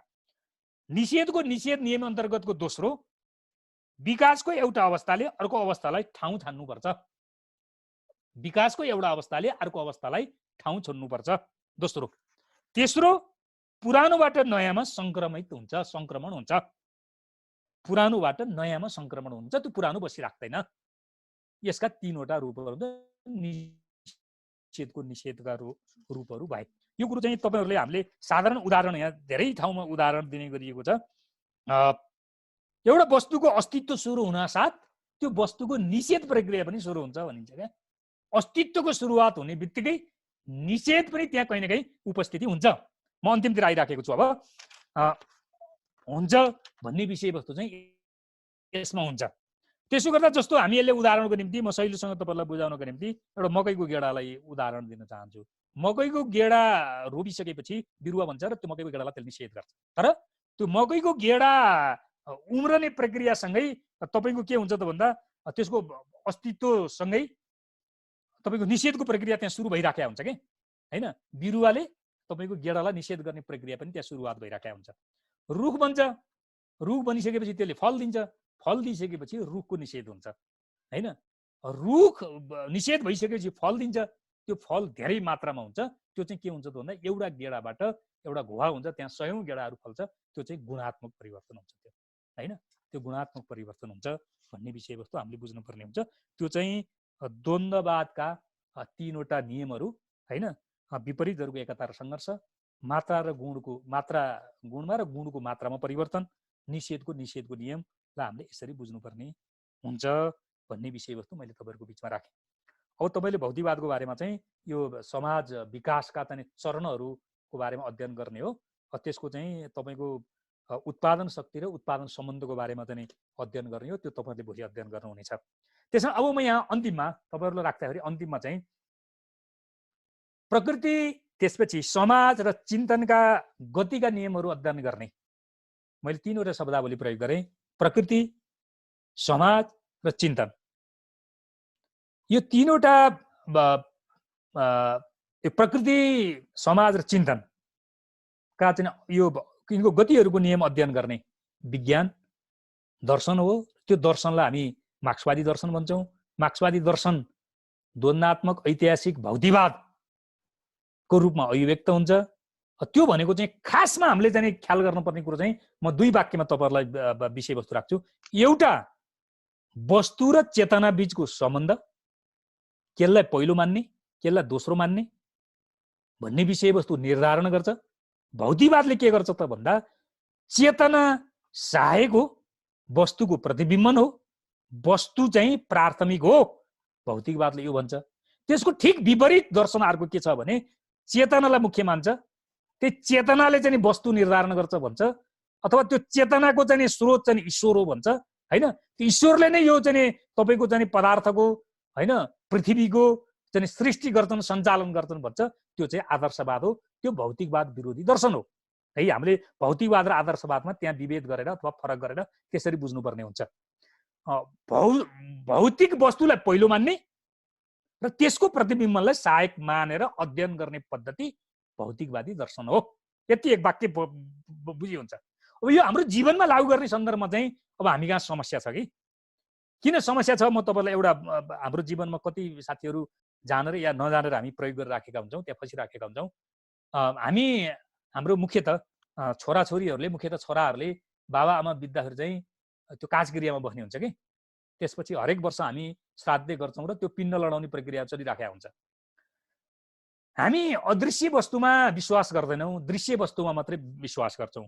हाम्रो दर्शन त्यो अथवा भौतिकवादी दर्शन त्यो। प्रमाणित वस्तुमा हामी विश्वास गर्छौँ, अप्रमाणित वस्तुमा हामी विश्वास गर्दैनौँ, अथवा त्यसको आधारमा हामी धारणा बनाउँदैनौँ अथवा चेतना निर्माण गर्दैनौँ। तर हाम्रो गतिविधि चाहिँ कस्तो हुन्छ भने अब मेरा बाबा या आमा मरिसकेपछि चाहिँ अब कतै बसेर हेरिराखेका हुन्छन्, हरेक वर्ष मैले भातका डल्ला लडाइनँ भने हाम्रो बाबाआमाले खान पाउँदैनन् भनेर चाहिँ फेरि हामी अदृश्य वस्तुप्रति विश्वस्त भएर चाहिँ गतिविधि गरिराखेका हुन्छौँ हैन। त्यो चाहिँ के हुन्छ त भन्दा भौतिकवादी दर्शन विरोधी गतिविधि हुन्छ, या आदर्शवादसँग सम्बन्धित गतिविधि हुन्छ, अथवा अदृश्य शक्ति, अदृश्य वस्तुमा विश्वास गर्ने र त्यो आधारमा गतिविधि गर्ने क्रियाकलाप हुन्छ, त्यो जो भौतिकवाद विरोधी हो भन्ने विषयवस्तु चाहिँ आज हाम्रो जीवनमा मसिनो गरी हेर्ने हो भने हैन, मसिनो गरी हेर्ने हो भने यस्ता हजारौँवटा घटनाहरू हामी जानेर या नजानेर हैन विभिन्न चाहिँ कभर लिएर हामी चाहिँ आदर्शवाद प्रयोग गरेर राखेका हुन्छौँ, भौतिकवादलाई प्रयोग गरेर राखेका हुँदैनौँ। तर हाम्रो दर्शन चाहिँ फेरि भौतिकवादी हुन्छ, अथवा पदार्थलाई पहिलो मान्छौँ, पदार्थको प्रतिबिम्बन चाहिँ चेतना हो, त्यसलाई हामी दोस्रो प्रायोरिटीको वस्तु र दोस्रो पक्ष मान्छौँ। दोस्रो विषयवस्तु चाहिँ हामीले अब द्वन्द्ववाद बुझ्दाखेरि चाहिँ वस्तुभित्र विपरीत तत्त्वहरू हुन्छन्, विपरीत तत्त्वहरूको बिचमा सङ्घर्ष हुन्छ, त्यो सङ्घर्षले पनि त्यो वस्तुको चाहिँ अस्तित्व निर्धारण गर्छ। यदि त्यो वस्तुभित्र गति हुँदैन भने, त्यो गति भएन भने त्यो वस्तुको अस्तित्व समाप्त हुन्छ। यो संसारका सबै वस्तुभित्र लागू हुन्छ। तपाईँले मान्छेलाई एउटा वस्तु मान्नु भने त्यही लागू हुन्छ। अरू जीवित निर्जीव सबै चिजहरूलाई यो द्वन्द्ववादको नियम अन्तर्गत हामीले अध्ययन गर्नुपर्ने हुन्छ। यसलाई अध्ययनको पद्धति भन्छौँ। विपरीत तत्त्वहरूको एकता, तिनीहरूको बिचको सङ्घर्ष, सङ्घर्षले पैदा हुने गति र गतिले त्यो वस्तुको अस्तित्व निर्धारण गर्ने तरिका, यो द्वन्द्ववाद हो। यसरी भौतिकवाद र चाहिँ द्वन्द्ववाद मिलेर द्वन्द्ववाद द्वन्द्वात्मक तथा ऐतिहासिक भौतिकवादी दर्शन निर्माण हुन्छ, जसलाई हामीले मार्क्सवादी दर्शन भन्छौँ। यसको मुख्य पक्ष व्याख्या गर्ने मात्रै होइन, बदल्ने हो। बदल्ने कुरो चाहिँ त्यो व्यक्ति विशेषमा पनि हुन्छ, त्यो समाजमा हुन्छ, त्यो पार्टीभित्र हुन्छ, होइन, त्यो चाहिँ अब हरेक पदार्थभित्र पनि हुन्छ भन्ने विषयवस्तुलाई चाहिँ हामीले गहिरो गरी बुझ्न पर्यो भन्ने विषयवस्तु म साथीहरूको बिचमा राख्छु र मैले राख्नुपर्ने विषयवस्तु अहिलेलाई। यहाँ अलिकति है मैले तपाईँहरूलाई अब यहाँ आज अब धेरै सभा 1 घन्टा भइसक्यो। अब यहाँ तपाईँहरूको द्वन्द्वात्मक भौतिकवादको बारेमा अध्ययन गर्दाखेरि चाहिँ यहाँ 3वटा तपाईँको प्रवर्गहरूको बारेमा थोरै हामीले जान्नुपर्ने हुन्छ। एउटा पदार्थ र गतिको बारेमा, दोस्रो तपाईँको दिशा र कालको बारेमा, चौथो पदार्थ र चेतनाको बारेमा, होइन। यो 3वटा प्रवर्गहरूको बारेमा एक आपसमा हामीले छुट्याएर र फेरि जोडेर, छुट्याएर विश्लेषण गर्ने, जोडेर संश्लेषण गर्ने तरिका हुन्छ।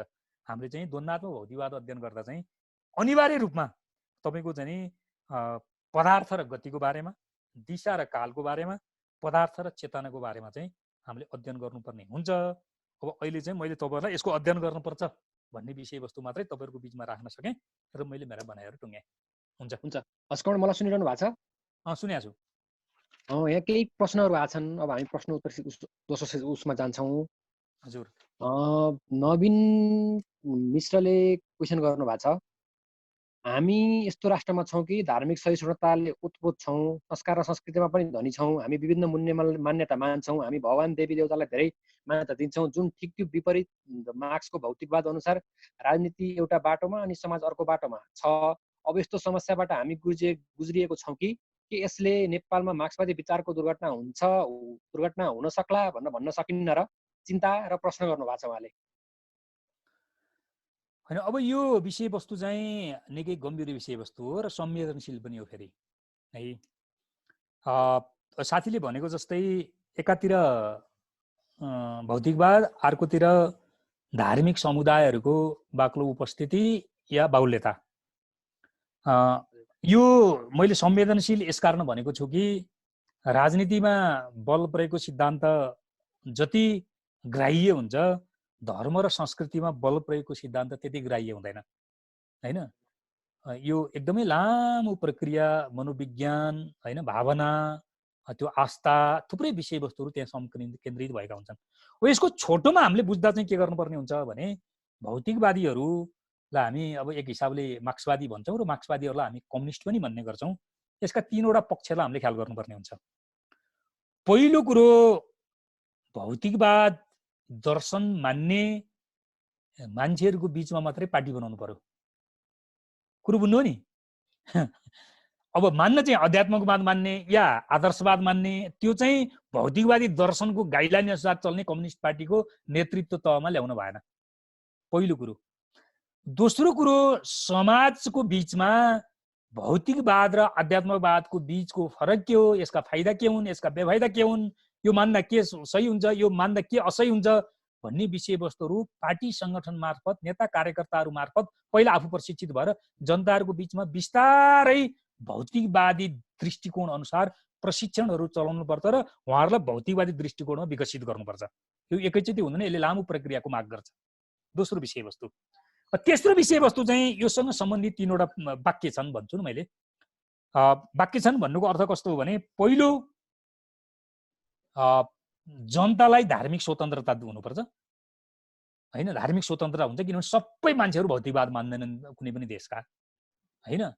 जनताहरूलाई धार्मिक स्वतन्त्रता दिनुपर्छ, तर धर्म परिवर्तन गर्ने प्रक्रियाहरू हुन्छन् हाम्रा जस्ता देशहरूमा, त्यसलाई कसरी रोक्ने भन्ने अर्को विधि छ, जनतालाई धार्मिक स्वतन्त्रता दिने। दोस्रो, राज्यले धर्मको आधारमा जनताहरूलाई विभेद नगर्ने, जुनसुकै धर्म मान्ने भए पनि एउटै अधिकार क्षेत्रभित्रबाट राज्यले हेर्ने नागरिकहरूलाई। दोस्रो, यो भौतिकवादले हेर्ने कुरो त्यो हो। तेस्रो विषयवस्तु चाहिँ कम्युनिस्टहरू भौतिकवादी हुने भएको हुनाले उनीहरूले धर्म मान्दैनन्, नास्तिक हुन्छन्, तर धर्म मान्ने मान्छेहरूको विरोध गर्ने तौर तरिकाहरू चाहिँ यो शिष्ट, होइन, बिस्तारै, होइन, तपाईँको चाहिँ अरू थुप्रै प्रक्रियाहरू मिलाएर चाहिँ गर्नुपर्ने हुन्छ। सबै जनताहरूलाई आस्तिक बनाउन सकिँदैन, तर भौतिकवादी चाहिँ दृष्टिकोण निर्माण गर्नका निम्ति बिस्तारै चाहिँ विकसित गर्दै लैजान सकिन्छ। म तपाईँलाई एउटा उदाहरण दिन्छु। म एउटा सानो उदाहरण दिन्छु र यो प्रश्नको अन्त्य गर्छु। यो संवेदनशील प्रश्न हो, यो एउटै वाक्यमा यसको उत्तर हुँदैन है, यो हामी सबैले चिन्तन गर्न पर्ने विषयवस्तु हो है। मैले यहाँ के भनेको भने म गोर्खामा जन्मिएको, अब राजनीतिक हिसाबले काङ्ग्रेस र कम्युनिस्ट हामी दुई भागमा विभाजित भयौँ, दर्शनका हिसाबले सुरुमा विभाजित हुने कुरो भएन है। सुरुमा त दर्शनको आधारले विभाजित हुँदैन नि, राजनीतिक हिसाबले सङ्गठनको हिसाबले विभाजित हुन्छ। त्यो पछि विचार दृष्टिकोण र दर्शनमा गएर बल्ल अभिव्यक्त हुन्छ, पछि गएर विकसित हुने विषय भयो। मैले तपाईँलाई राख्न खोजेको चाहिँ दाइजो प्रथा होइन, त्यसपछि अब केटी मतलब विवाह गर्दाखेरि दुलै चाहिँ दुलाको घर जान पर्ने, एउटा प्रकारको भूवार्तन सहनु पर्ने, त्यस्ता विषयवस्तुहरू चाहिँ हामीले एउटा ठुलो जागरण गर्दै गर्दै जाँदा पछि कङ्ग्रेस पार्टीमा सङ्गठित भएका मान्छेहरू पनि आफ्ना छोरी चेलीहरू चाहिँ कम्युनिस्ट पार्टीका कार्यकर्ताहरूलाई, कम्युनिस्ट पार्टीका चाहिँ नेताका छोराहरूलाई दिन पाइयो भने दाइजो पनि दिन नपर्ने रहेछ, राम्रो कुरो रहेछ होइन। भूवार्तन पनि कम हुँदो रहेछ, किन श्रम विभाजन गर्दा रहेछन् उनीहरूको परिवारमा भन्ने विषयवस्तुले प्रशिक्षित भएको थियो र उनीहरू चाहिँ एक हिसाबले भन्यो भने अब त्यो कम्युनिस्टसँग त्यसरी सहकार्य गर्ने वातावरण बनेको थियो। त्यस कारण यस्ता थुप्रै साना साना विषयवस्तुहरू हुन्छन् जोबाट हामीले समाजको बिचमा काम गर्नुपर्ने हुन्छ र सकारात्मक उदाहरण प्रस्तुत गर्ने पर्ने हुन्छ। तैँले भौतिकवाद मान्नुपर्छ, त्यसकारण भौतिकवाद मानिन्छ भने तँलाई ठिक पार्छु भनेर बल प्रयोगको भाषा बोलेर यो विषयवस्तुको समस्याको हल हुँदैन। अर्को प्रश्न लिउँ कमरेड? हजुर हजुर। अर्को दिपेन्द्र विशीले गर्नु भएको छ, नेपाल सामन्तवादी व्यवस्थाबाट पुँजीवादी व्यवस्थासम्म आउँदा के नेपाल अब समाजवादी व्यवस्था हुँदै साम्यवादी व्यवस्थामा पुग्न सक्छ भनेर के हामी निर्धक्क हुन सक्छौँ निषेधको नियम अनुसार भन्नुभएको छ? होइन, अब निषेधको नियम अनुसार मात्रात्मक परिवर्तनबाट गुणात्मक परिवर्तन अवश्य हुन्छ। त्यसमा मैले एउटा पक्ष जोडेको थिएँ त्यहाँ, तपाईँले कतिको बुझ्नु भएको छ। सचेतन पक्षको महत्त्वपूर्ण भूमिका हुन्छ है, त्यो आफै हुन्छ, निषेधको नियम अनुसार आफै हुन्छ भनेर मात्रै हुँदैन कि त्यसमा चाहिँ सचेतन पक्षको महत्त्वपूर्ण भूमिका हुन्छ। सचेतन पक्ष भनेको कस्तो हो त भन्दा पुँजीवादी व्यवस्थाका विरुद्ध लड्ने र समाजवादी व्यवस्थाको पक्षमा लड्ने सचेतन पक्ष चाहिँ कति सङ्गठित हुन्छौँ, कति बलशाली हुन्छौँ, कति हामी आकार विस्तारित हुन्छौँ, कति एकताबद्ध हुन्छौँ भन्ने विषयवस्तुले पुँजीवादी समाजबाट समाजवादी समाजमा जानका निम्ति चाहिँ यसले निर्धारण गर्ने पक्ष हो। यसलाई सैद्धान्तिक हिसाबले मात्रै मान्ने हो भने निषेधको नियमले हामी पुँजीवादी व्यवस्थाबाट समाजवादी व्यवस्थामा जान सक्छौँ, सैद्धान्तिक हिसाबले मात्रै मान्ने हो भने।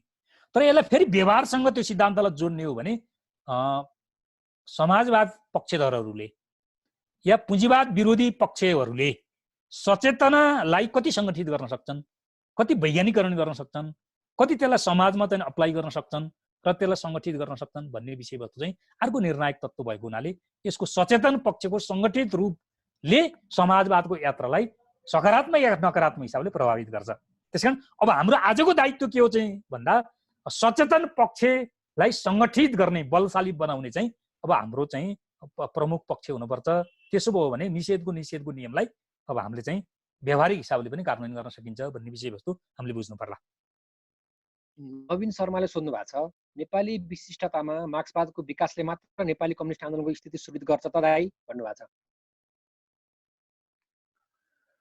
होइन, अब मार्क्सवाद भनेकै यस्तो एउटा विज्ञान हो जो अरू यस्तो एउटा चाहिँ सिद्धान्त हो जो अरू सिद्धान्तभन्दा यो मौलिक छ। मैले एउटा मौलिक कुरो चाहिँ तपाईँलाई अगाडि राखेँ जो यसले परिवर्तनको माग गर्छ, व्याख्याको मात्रै होइन कि बदल्ने कुरो गर्छ भने मैले यसको अर्को पनि छ। मार्क्सवादको मौलिकता भनेको अर्को के छ भने हिजो रामदाइले राख्नु भने मलाई थाहा भएन, अरू सबै सिद्धान्तहरूमा आलोचना गर्न, थप्न, विकसित गर्न पाइँदैन है। अहिले हामीले पढ्यौँ नि तपाईँको चाहिँ सामन्तवादी युगको चाहिँ दर्शनको बारेमा हामीले पढ्यौँ होइन। तपाईँको चाहिँ त्यहाँ अरबी दर्शनमा या तपाईँको चाहिँ अरू थुप्रै दर्शनहरूमा त्यहाँ कहीँ पनि थप्न पाइँदैन, आलोचना गर्न पाइँदैन, विकसित गर्न पाइँदैन। तर मार्क्सवाद यस्तो एउटा सिद्धान्त हो जसको आलोचना गर्न पाइन्छ, जसको विकास गर्न पाइन्छ होइन, जसमा थप्न पाइन्छ हो। यो त्यसकारणले पनि मौलिक छ र त्यसकारण यो भिन्न छ। त्यसकारण अब हाम्रो नेपाली समाजको उत्पादन सम्बन्ध र उत्पादन चरित्र अनुसार मार्क्सवादलाई प्रयोग गर्ने हाम्रा आफ्ना केही मौलिक आयामहरू जरुर चाहिन्छ है। अब हाम्रोमा चाहिँ मौलिक आयाम भन्दै पुरै अब दक्षिणतिर भाषिने खतरा हो हाम्रोतिर भएको। सृजनात्मक प्रयोग भन्यो त्यसले दक्षिणतिर भाषियो, सृजनात्मक प्रयोग भन्यो संसदीय व्यवस्थामा गएर मुन्टो जोत्यो होइन। हाम्रोमा चाहिँ यो एक्सट्रिममा गएर समस्या अभिव्यक्त हुने गरेको छ। त्यसकारण यो सृजनात्मक प्रयोग नै भ्रष्टीकरण भएको छ। तर जुन समाज हो त्यो समाजका आफ्नै केही मौलिक आयामहरूको विकास गरेर मात्रै मार्क्सवादलाई लागू गर्नुपर्ने हुन्छ। मार्क्सवादलाई तपाईँको चाहिँ युरोपको समाज, मुख्यतः युरोपको समाजमा विकसित भएको समाज विज्ञानलाई 200 वर्षपछि तपाईँको अरू देशका चाहिँ समाज विकासका चरणहरूमा जस्ताको तस्तै फोटोकपी गरेर सम्भव हुँदैन। त्यसमा आफ्नो समाजका मौलिकताहरू खोज्नुपर्ने हुन्छ। तर त्यो मौलिकता चाहिँ तपाईँको चाहिँ अब समाज विकासका गतिका नियम अनुसार र विज्ञानका नियम अनुसार चाहिँ हामीले अवलम्बन गर्नुपर्ने हुन्छ। हामीले सृजनात्मक प्रयोग चाहिँ समाज विकासका नियम विरुद्ध गर्छौँ अनि विज्ञानका नियम विरुद्ध गर्छौँ र हामी दक्षिणपन्थी हुने खतरा चाहिँ बढेको त्यस कारणले हो। अब हामी दुईटा प्रश्न लिन्छौँ कमरेड। हजुर। प्रदीप पराजुले सोध्नु भएको छ, नेपालको हालको व्यवस्था कुन नियमसँग सम्बन्ध राख्छ, नेपालमा समाज आउन कुन नियमबाट अगाडि बढ्ने हो भनेर सोध्नु भएको छ। हालको व्यवस्था कुन नियम कुन नियमसँग सम्बन्ध राख्छ, नेपालमा समाजवाद आउन कुन नियमबाट अगाडि बढ्ने हो? होइन, अब यो कस्तो हुन्छ भने नेपालको अब अहिलेको व्यवस्था कुन नियमसँग भन्दा अब हामीले बुझ्नु पर्यो। यसको एकदमै एब्सोल्युट म्याथमेटिकल एन्सर सायद नहुन पनि सक्छ थ्योरिटिकल हिसाबले, र मैले गर्ने अभिव्यक्तिले त्यो 100% चाहिँ एब्सोल्युट एन्सर नआउनु पनि सक्छ। तर हामीले के बुझ्नु पर्यो भने अहिलेको हाम्रो नेपालको शासन व्यवस्था के हो। हामीले अहिले हेर्दाखेरि चाहिँ नेपालको उत्पादन पद्धति र उत्पादन सम्बन्धमा सबभन्दा बढी जानुपर्ने हुन्छ। सायद भोलि यो विषयमा तपाईँहरूले छलफल गर्नुहुनेछ, किनभने व्यवस्था चाहिँ त्यो समाज को गतिको नियम अनुसार निर्धारण हुने पक्ष हो होइन। त्यसो गर्दाखेरि हाम्रो अहिलेको समाजको उत्पादन सम्बन्ध के हो, होइन उत्पादन स्रोत र साधनमाथिको कसको स्वामित्व छ, कसले त्यो कब्जा जमाइराखेको छ र त्यसले कसरी चाहिँ रुल गरिराखेको छ भन्ने विषयवस्तु चाहिँ हामीले हेर्नुपर्ने हुन्छ। त्यसका चाहिँ थुप्रै पक्षहरू हुन्छन्, भोलि तपाईँहरूले पढ्नुहुन्छ मेरो विचारमा। भोलि पढ्ने भयो भने आज मैले यसको बारेमा धेरै राख्नु पर्दैन। त्यसो भनेको चाहिँ कस्तो भने सामाजिक सत्ता र सामाजिक चेतनाको कुरो आउँछ, त्यसमा उत्पादन शक्ति र उत्पादन सम्बन्धको कुरो आउँछ, आधार र उपरि संरचनाको कुराकानी आउँछ, उत्पीडक र उत्पीडित वर्गको बीचको सङ्घर्षको कुराकानी आउँछ। यसमा है तपाईँले भनेको प्रश्नको कुराकानी गर्दा यी चारवटा पक्षहरू आउँछन्। सामाजिक चाहिँ सत्ता र सामाजिक चेतनाको कुरो मैले भने, उत्पादन शक्ति र उत्पादन सम्बन्धको कुरो दोस्रो, आधार र उपरि संरचनाको कुरो तेस्रो, उत्पीडक र उत्पीडितहरूको बीचको सङ्घर्षको अवस्था, यी चारवटा विषयवस्तुले तपाईँले भनेको जस्तै यो सत्ता कुन नियम अन्तर्गत पर्छ भन्ने विषयवस्तुहरू निर्धारण हुन्छ। अब हामी सबैले यसको बारेमा अध्ययन गरौँ, किनभने नेपालकी समाज पुँजीवादमा गयो कि गएन, या सामन्तवादी समाजमै छ कि या अर्धसामन्ती नै हो कि, या यो पुँजीवादको पनि यो प्रारम्भिक चरणमा छ, प्रारम्भिक चरणमै यो दलाल पुँजीवादमा प्रवेश गर्यो, यसले आफ्नो चाहिँ खास आकार ग्रहण गर्न सकेन, पुँजीवादी आकार ग्रहण गर्न सकेन भन्ने विषयवस्तुहरूमा हाम्रा थुप्रै विमतिहरू छन् है। एक मत अब एकदमै सीमित मान्छेहरूको बिचमा मात्रै, सीमित समूहहरूको बिचमा मात्रै एक मत बनिराखेको छ। त्यसकारण यो हाम्रो अहिलेको समाजको चरित्र के हो, हामी समाज विकासको चरणमा कहाँनिर छौँ भन्ने विषयवस्तु चाहिँ यो हामीले यो अहिलेको हाम्रो समाजको चरणलाई एउटा वस्तु मान्दाखेरि त्यो वस्तुको आधारमा हामीले दृष्टिकोण निर्माण गर्नुपर्ने हुन्छ। यो दृष्टिकोण निर्माण अब एकदम वैज्ञानिक हिसाबले भइसक्यो भन्ने ठाउँमा हामी पुगेका छैनौँ। यद्यपि अब यो अहिलेको हाम्रो चाहिँ नेकपा म काम गरिराखेको पार्टीले चाहिँ मूलत पुँजीवादी क्रान्ति सम्पन्न भयो भनिएको छ। यो मूलत भन्ने भित्र के हो भन्ने कुरो पनि छैन, बाँकी कार्यभार भन्ने छ फेरि होइन, त्यो अर्को पनि छ फेरि त्यहाँ। त्यो भएको हुनाले पनि त्यहाँ चाहिँ अलिकति दुविधा जस्तो छ। तैपनि के भनिएको छ भने तपाईँको हरेक समाज व्यवस्थाहरूको चाहिँ एउटाबाट अर्कोमा चाहिँ रूपान्तरित हुँदाखेरि अघिल्लो समाज व्यवस्थाका कयौँ अवशेषहरू बाँकी रहन्छन् भन्ने कुरो पनि हामीले विज्ञानमा अध्ययन गर्ने गर्छौँ। यो हिसाबले हामीले बुझ्नु पर्यो। समाजवादमा जानका निम्ति चाहिँ कुन नियमले काम गर्ला भन्ने विषयवस्तु हेर्दाखेरि चाहिँ अब यो सबै नियम चाहिन्छ एकै ठाउँ होइन, एउटा मात्रै नियमले काम गर्दैन होइन। यो एउटै मात्रै नियमले काम गर्ने भए त दुःख गर्नै पर्थेन। यहाँ तपाईँको चाहिँ समाजको व्याख्या चाहिँ ऐतिहासिक द्वन्द्ववादी कोणबाट गर्नु पर्यो। ऐतिहासिक द्वन्द्वात्मक भौतिकवादी कोणबाट आजको हाम्रो समाजको हामीले चाहिँ एउटा निष्कर्ष निकाल्यौँ भने त्यो निष्कर्ष नै तपाईँको समाजवादमा जाने एउटा चाहिँ के हुन्छ त भन्दा नियम हुन्छ, जसले समाजवाद सुनिश्चित गर्छ। मैले अर्को प्रश्न लिएँ। हजुर। सङ्गम खनालले सोध्नु भएको छ, अधिभूतवाद विज्ञानभन्दा टाढा रहन्छ भन्नुभयो, अघि के विज्ञानभन्दा हामी अब टाढा रहन सकिन्छ त भनेर सोध्नु भएको छ। नै तपाईँले होइन, मैले के भनेको भने अधिभूतवाद भनेको चाहिँ अधि भनेको धेरै होइन, त्यो अधि भनेको धेरैको अर्थमा हामीले बुझ्नु पर्यो। त्यो धेरै वस्तुवादी होइन, धेरै वस्तुवादी पनि त वस्तुवादी होइन नि होइन। वस्तु जे हो त्यही ढङ्गबाट बुझ्ने चाहिँ अब त्यो भौतिकवाद भयो, वस्तुवाद भयो, वस्तुवादी दृष्टिकोण भयो। वस्तु जे छ त्योभन्दा धेरै टाढा, त्योभन्दा धेरै अति होइन, त्योभन्दा धेरै भीमकाय ढङ्गबाट बुझ्यो भने चाहिँ के हुन्छ भने त्यो अधिभूतवाद हुन्छ। अधिभूतवादले वस्तुगत या भौतिक वस्तुगत धारणा निर्माण गर्नका निम्ति सहयोग गर्दैन। त्यसकारण हामीलाई के चाहिएको, हामीले पढ्ने कुरो के हो अथवा वैज्ञानिक कुरो के हो या भौतिकवादले चाहिँ भनेको चिज के हो त भन्दा वस्तु जे हो त्यही रूपमा हामीले बुझ्नुपर्ने हुन्छ, बुझ्न सकिन्छ होइन। त्यो चाहिँ भौतिकवाद भयो। अनि भौतिकवाद चाहिँ तपाईँको अधिभूतवादसँग टकराउँछ, यो विरोधी हो। त्यसकारण अब हामीले चाहिँ भौतिकवाद अधिभूतवाद अनुसार चाहिँ वस्तुलाई अध्ययन गर्ने हो भने त हामी आदर्शवादमा पुग्छौँ, हामी आध्यात्मवादमा पुग्छौँ होइन, तपाईँको भौतिकवाद विरुद्धको ठाउँमा पुग्छौँ, सारमा मार्क्सवाद विरुद्धको ठाउँमा पुग्छौँ। त्यसकारण हामीले अध्ययन गर्ने पद्धति भनेको चाहिँ के हो त भन्दा अधिभूतवाद होइन।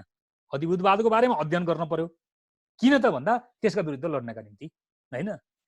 तर हामीले जीवनमा प्रयोग गर्ने चाहिँ फेरि के हो त भन्दा द्वन्द्वात्मक ऐतिहासिक भौतिकवाद हो, जो अधिभूतवादसँग मेल खाँदैन भन्ने विषयवस्तु हामीले बुझ्नु पर्यो। किशोरजीले प्रश्न गर्नु भएको छ, त्यसपछि शिवराज बेलबासेले प्रश्न गर्नु भएको छ, सुभाष पाण्डेले प्रश्न गर्नु भएको छ उस्तै उस्तै प्रकृतिको। मैले यसलाई मिलाएर एउटा क्वेसन बनाएर सोधेँ। नेपालको अर्धसामन्ती समाज अनि दलाल पुँजीवादी अर्थ प्रणालीलाई कसरी ध्वस्त पार्न सकिन्छ? अबको सत्तामा हामी नेकपाका युवाहरूको भूमिका के रहन सक्छ? र आजकै व्यवस्था आजकै मानसिकताबाट हामी समाजवादमा पुग्न सक्लौँ? यदि सक्दैनौँ भने कसरी सम्भव छ भनेर सोध्नु भएको छ। होइन, अब यो चाहिँ माथि पनि अलिअलि आयो जस्तो लाग्छ। यो अर्धसामन्ती या दलाल पुँजीवाद या कुन अवस्थामा हौँ भन्ने कुरो चाहिँ मैले અહીં व्याख्या गरेँ। सायद साथीले सुन्नुभयो होला जस्तो लाग्छ प्रश्न गर्ने साथीहरूले। के हो त आज नेपाली समाजको चरित्र अवस्था अथवा विकास चरण, नेपाली समाजको आजको विकास चरण चाहिँ के हो भन्ने बारेमा चाहिँ अब हाम्रो मात्रात्मक हिसाबले अलिअलि अध्ययन भएको छन्, दृष्टिकोणहरू सार्वजनिक भएको छन्, त्यो अलि छरपष्ट टाइपको छ र सङ्गठित रूपबाट आएको पनि औपचारिक मात्रै छ।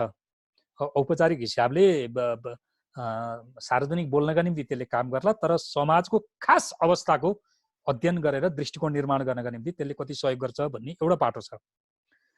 अब युवाहरूले को भूमिका के होला भन्ने विषयवस्तु र त्यसपछि आजको अवस्थाबाट अगाडि जानका निम्ति भन्ने विषयवस्तु, युवाहरूको कुरो दुई तिनवटा छ।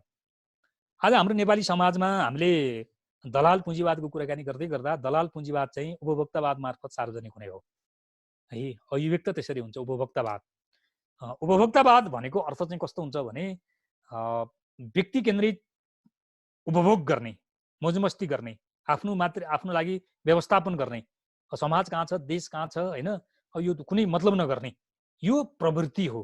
त्यसभित्र के एउटा प्रवृत्ति जोडिन्छ भने उत्पादनमा नजोडिने, श्रम नगर्ने, श्रम नगरिकन उत्पादन हुँदैन, उत्पादन नगरिकन चाहिँ तपाईँको चाहिँ आय आर्जन हुँदैन भन्ने चिन्तन प्रणालीबाट टाढा हुने।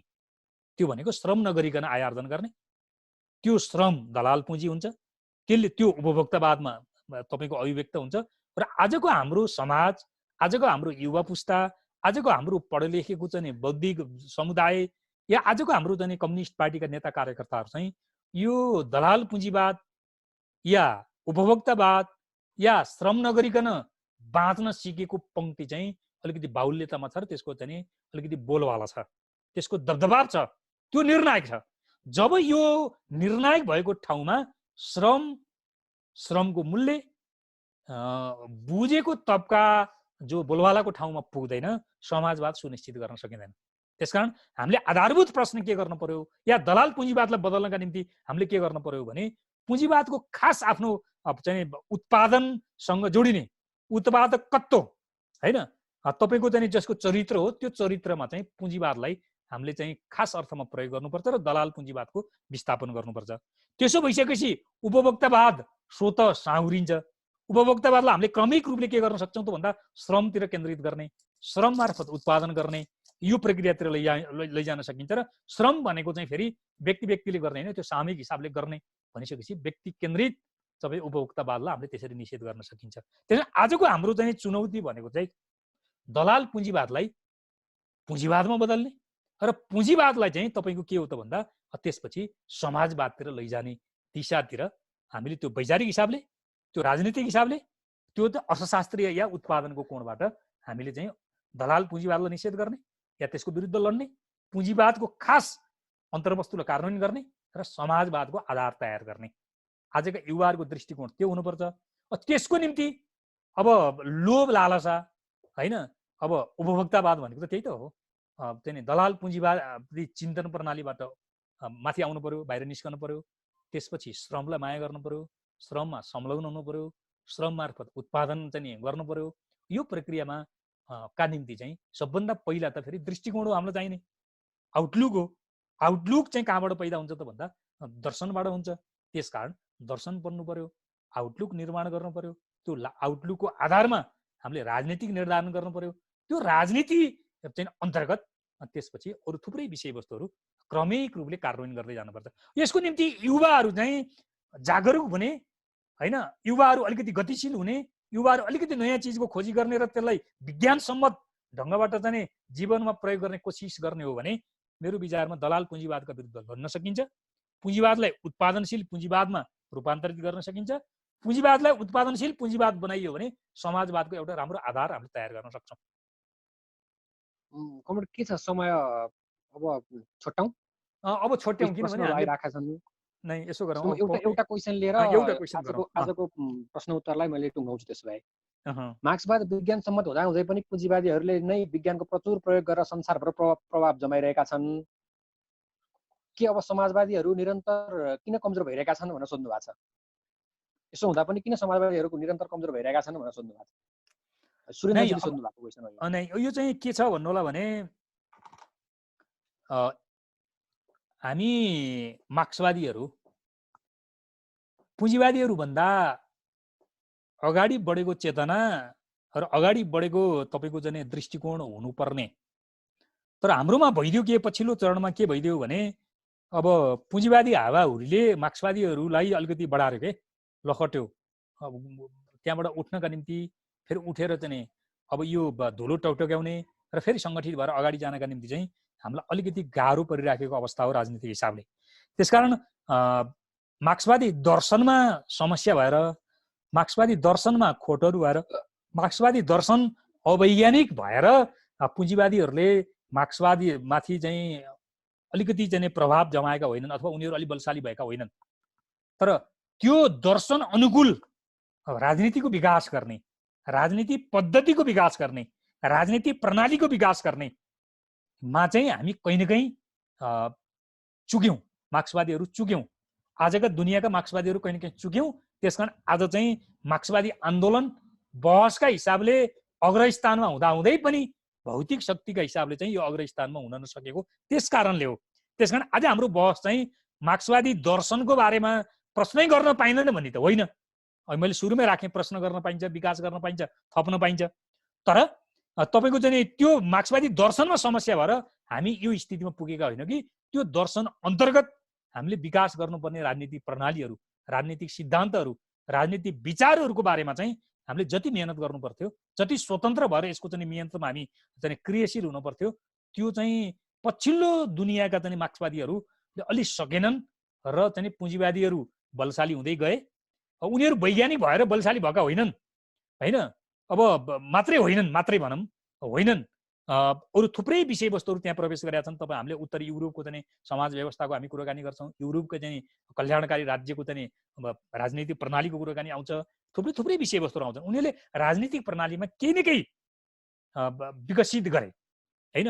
प्रारम्भको पुँजीवाद भन्दा अहिलेको पुँजीवादले के निकै विकास गर्यो, त्यसकारण उनीहरू अलिकति स्थायित्व जस्तो अथवा अलिक बलशाली जस्तो देखिए।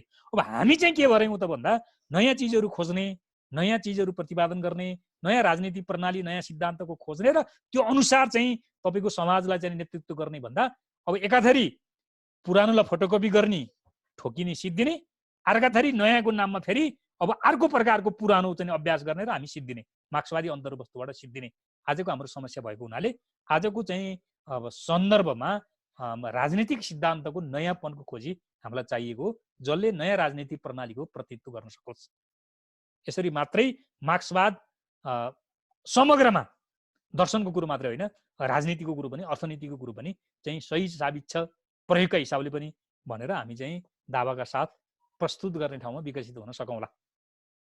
हजुर, हुन्छ कमल। आज कमलको चाहिँ महत्त्वपूर्ण समय र विचारको लागि धन्यवाद। हुन्छ, यो म एउटा वाक्य तपाईँको लास्टमा सबै साथीहरू हुनुहोला। यो दर्शनको विषयवस्तुको बारेमा जे छलफल गरियो साथीहरूको बिचमा कस्तो रह्यो अलिकति फिडब्याक लिनु होला। म आफै चाहिँ एकदमै साथीहरूलाई भरपुर मात्रामा बुझाउन सकेँ भन्ने तहमा अलि पुगिनँ हैन। सायद साथीहरूको अनुहार हेरेर चाहिँ विषयवस्तु प्रस्तुत गर्न पाएको भए पनि अलिकति ट्र्याक बदल्ने, अलिकति शैली बदल्ने, अलिकति विषय बदल्न सकिन्थ्यो। त्यो पनि यो हाम्रो अर्को तरिकाको चाहिँ अध्ययनको माध्यम भयो। दोस्रो विषयवस्तु चाहिँ दर्शन आफैमा पनि कस्तो भने अलि निरस हो क्या, यो निरस वस्तु हो, यो निरस विषय हो यो हैन। यो एकदमै गहिरो गरी समय दिएर ध्यानपूर्वक पढ्दै गयो भने यो एकदम रस आउँछ यसमा, नत्र सर्र पढ्दाखेरि यसको रस धेरै आउँदैन, यो अलिकति रसयुक्त हुँदैन, विरसिलो हुन्छ। साथीहरूको चाहिँ कस्तो अनुभूति भयो साथीहरूको फिडब्याक लिनु होला। म यति भन्छु र तपाईँहरूलाई धन्यवाद भनेर मेरो विषय टुङ्ग्याउँछु। हस्, कमललाई पनि धन्यवाद। सबै कमलहरूलाई धन्यवाद। हामी भोलि ऐतिहासिक भौतिकवादमा छलफल गर्ने गरी सहभागी हुनेछौँ। नमस्ते।